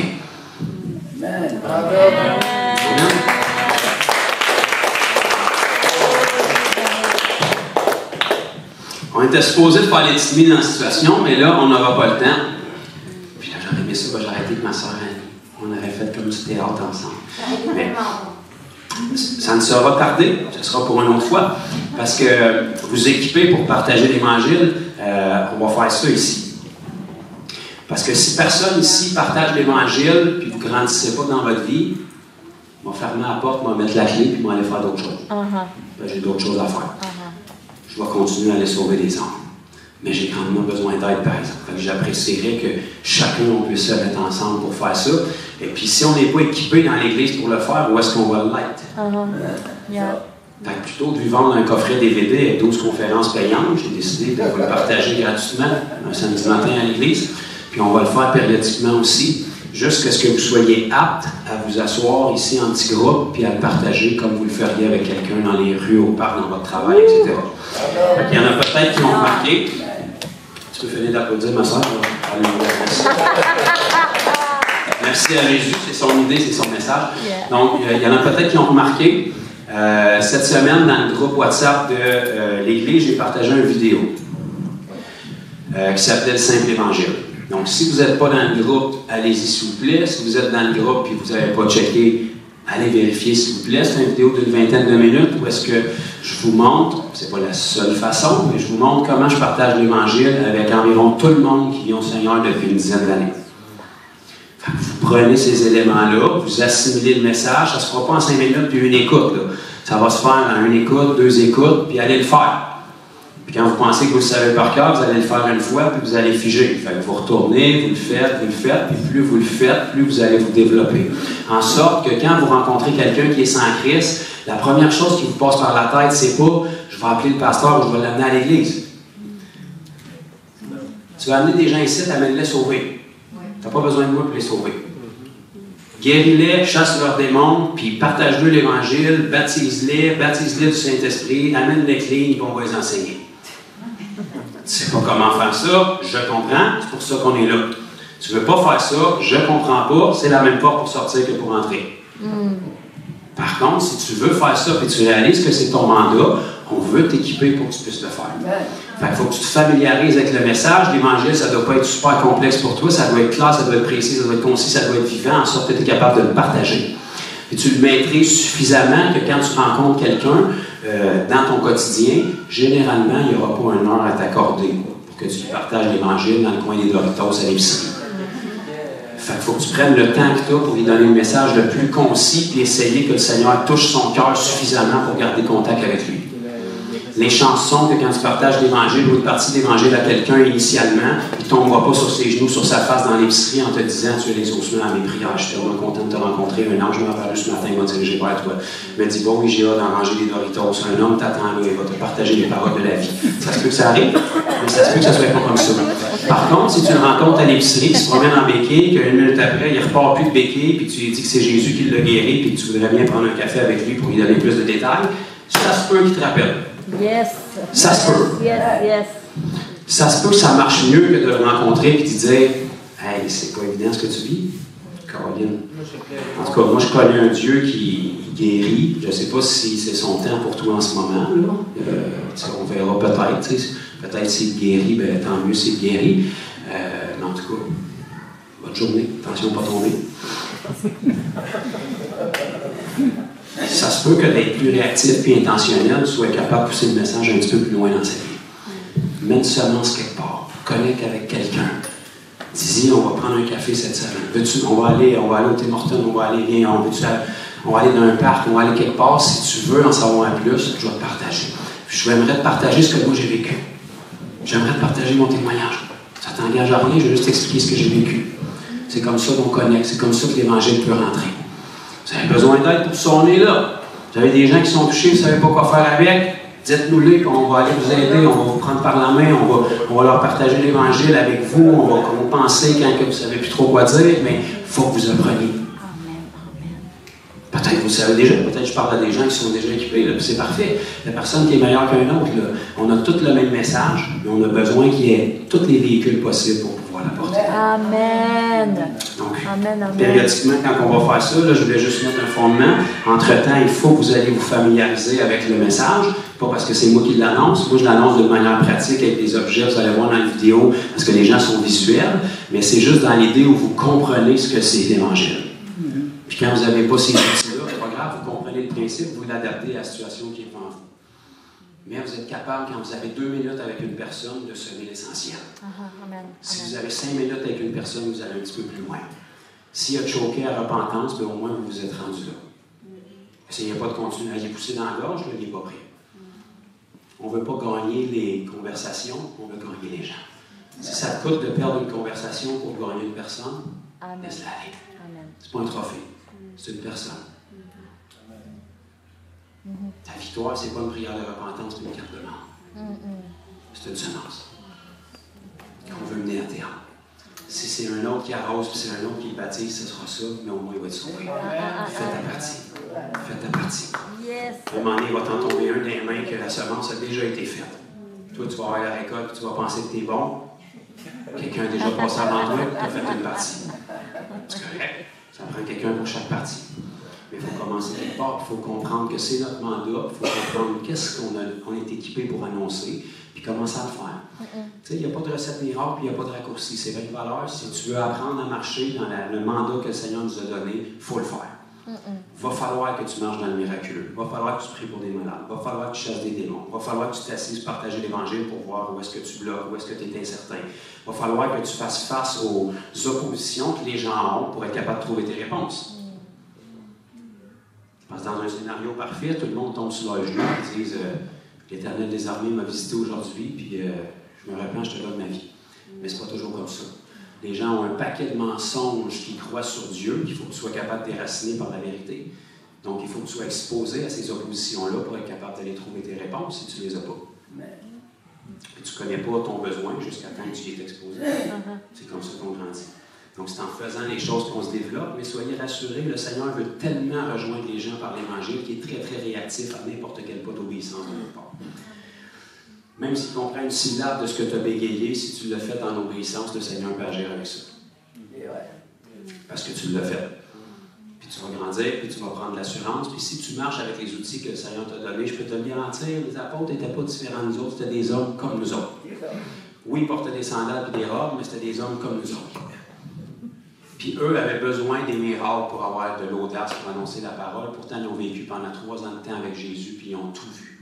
Ils ont même vu Jésus dans son corps glorifié, qui rentrait dans les portes fermées, mangeait avec eux, leur sortait à travers les murs, la bouffe passait à travers les murs avec lui, faisait comprendre, enlevé devant leurs yeux sur la montagne des Oliviers. Pourtant, après avoir été baptisé du Saint-Esprit dans la chambre haute, après avoir vu les langues de feu, après avoir vu 3000 conversions, après avoir vu un boiteux à la belle porte du temple être guéri surnaturellement, 5000 conversions de plus, tu les vois prier un chapitre et demi après la puissance du Saint-Esprit de la Pentecôte, et ils disent « Seigneur, étends ta main. » Afin qu'il se fasse des signes, des prodiges et des miracles au nom de ton saint serviteur Jésus, afin qu'on ait l'audace d'annoncer ta parole.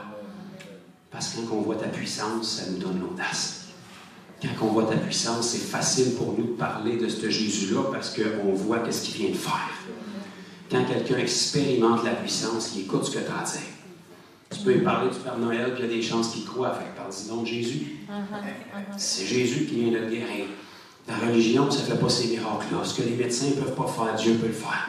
Les médecins font leur travail, puis gloire à Dieu pour ce qu'ils peuvent faire, mais Dieu ne fait pas de médecine, il fait du surnaturel. S'il peut faire ça avec ton corps en 10 secondes, imagine ce qu'il peut faire avec ta vie. Ton problème n'est pas plus grand que ta maladie.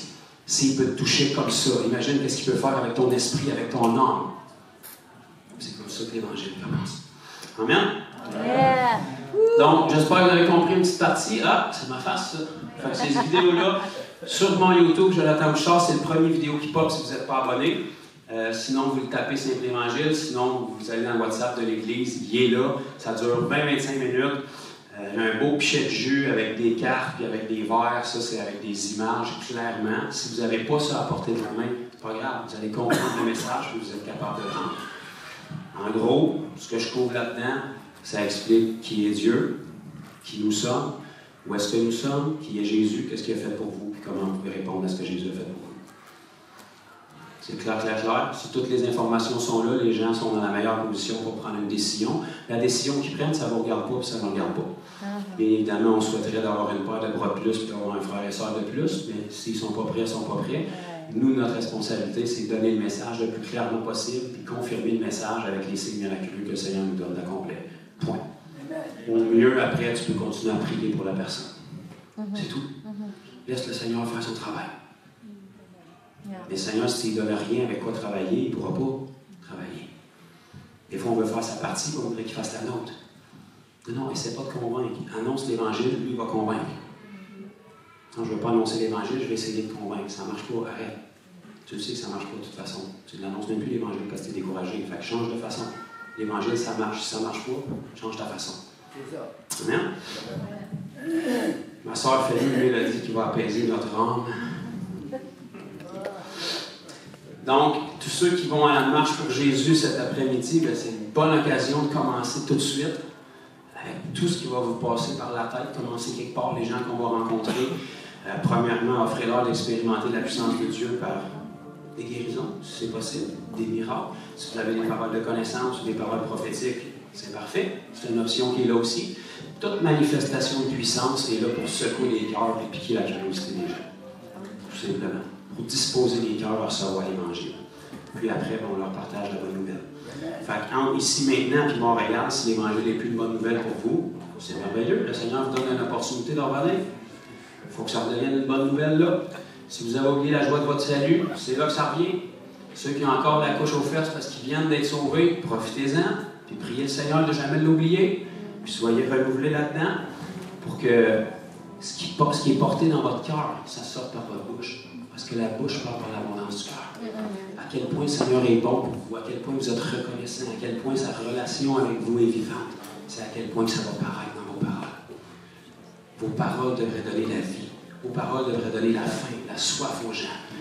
Les gens devraient voir par vos paroles que vous connaissez Dieu à un niveau qu'ils voudraient le connaître. Vos paroles puis votre vie devraient lever le voile pour leur dire tu peux, en tant qu'être humain, connaître Dieu comme cette personne-là. Il a l'air complètement fêlé puis d'un monde imaginaire, mais il y a quelque chose dans ses yeux. Il y a quelque chose que la science ne peut pas donner. Quelque chose que la philosophie ne peut pas donner. Il y a eu une rencontre. Il parle avec une conviction. Quand Jésus parlait aux disciples sur la route d'Emmaüs, qui ne l'ont pas reconnu, ils ont dit par après, n'avait-il pas comme un feu qui brûlait en nous quand il nous parlait? Jésus parlait de ce qu'il vivait. Si on vit l'Évangile, ça va allumer quelque chose dans la vie des gens. Il y a quelqu'un quelque part qui a faim et soif, mais il ne sait juste pas où chercher. Donnons-lui ce qu'il a besoin. La création toute entière attend après la manifestation des fils et des filles de Dieu. C'est vous, c'est moi. Seigneur, je te remercie pour ce merveilleux mandat que tu nous as donné, de pouvoir non seulement être participant de ta nature divine, avoir restauré la nature divine en nous, de nous avoir redonné la vie, l'autorité, le mandat, la puissance, Seigneur Dieu, et ce privilège de pouvoir te redonner, Seigneur Dieu, ce que tu nous as offert. Ce salut immense qu'on ne méritait pas. Tu nous donnes le privilège d'étendre notre main, d'offrir les clés de ce royaume-là à ceux qui ne te connaissent pas non plus, Seigneur. Je te prie que chacune de nos relations avec toi soit vivante. Amène-nous à un autre niveau. Ramène la vie. Ravive constamment. Rafraîchis-nous de ton Saint-Esprit. Que l'Évangile ne soit pas un souvenir ou une mémoire, mais que ce soit quelque chose qu'on vit constamment. Que les tribulations de cette vie, que les oppositions, les responsabilités de la vie ne viennent jamais à terme, Seigneur Dieu, de la foi qu'on a en toi. Que tu aies toujours la qualité, la priorité de notre temps. Que tu puisses nous garder en flamme et passionnés, qu'on ne soit pas parmi les tiers que tu vas vomir de ta bouche, Seigneur Dieu, mais que tu puisses ramener nos cœurs dans le droit chemin constamment et qu'on puisse avoir ce zèle-là de partager aux gens un Jésus qui est vivant pour nous. Ce n'est pas un effort, c'est une réalité. Il est vivant, il est puissant, il nous parle constamment, il nous touche dans notre lieu secret. Il a fait tant de miracles dans notre vie. On n'a aucune honte, aucune gêne de le partager. Seigneur, je te prie de nous rendre contagieux. Merci, Seigneur, d'avoir fait de nous le sel. Qu'on puisse donner la soif aux gens. Un sel qui préserve aussi. Qu'on puisse leur apporter la solution, Seigneur. Qu'on puisse être cette lumière dans leurs ténèbres. Et que chaque aspect de notre vie qui est retombé dans la noirceur, parce qu'on t'a négligé, parce qu'on a manqué de foi, Seigneur, tu puisses amener la discipline, tu puisses reprendre la place complètement, Père. Fais de nous une Église qui parle d'un Jésus qui vive. Un Jésus de notre quotidien. Un Jésus qui est un bon Père, qui nous instruit de la sorte chaque jour de notre vie. Un Jésus qui nous donne encore des révélations de sa parole, même après des années à la lire. Un Jésus qui nous visite encore dans notre lieu secret, même après des années à se présenter là. Un Jésus qui nous touche encore et qui brise notre cœur lorsqu'on se souvient quand il est venu nous chercher. Merci parce que tu nous rappelles constamment la joie de notre salut. Et tu nous permets de parler ton évangile avec des paroles qui donnent vie, des paroles qui sont tranchantes, Seigneur Dieu. Que ta parole soit dans nos bouches, une épée tranchante qui sépare âme et esprit, qui perce les cœurs les plus durs, qui amène une lueur d'espoir dans ceux qui l'ont perdu, Seigneur. Merci de nous épurer, de nous donner cette révélation, Seigneur Dieu, ce zèle qui est nécessaire de partager, Seigneur. Tu as mis plus en nous que ce qu'on pense, tu as mis plus en nous que ce que le diable veut nous faire croire. Merci de nous aider à avoir ce zèle, d'aller avec la force qu'on a, et que tu puisses nous prouver que tu es avec nous tous les jours jusqu'à la fin. qu'on sente ta présence qui prend la relève dans notre faiblesse, Seigneur. Tu es tout et on n'est rien, et sans toi, on ne peut rien. Merci de nous pousser à faire les pas de foi, de se disposer pour que tu puisses te manifester comme le Dieu de l'impossible dans nos vies et dans la vie des gens qu'on rencontre. Merci. Et au nom de Jésus, on te prie que tu accomplisses ces prières. C'est le désir de notre cœur, Seigneur.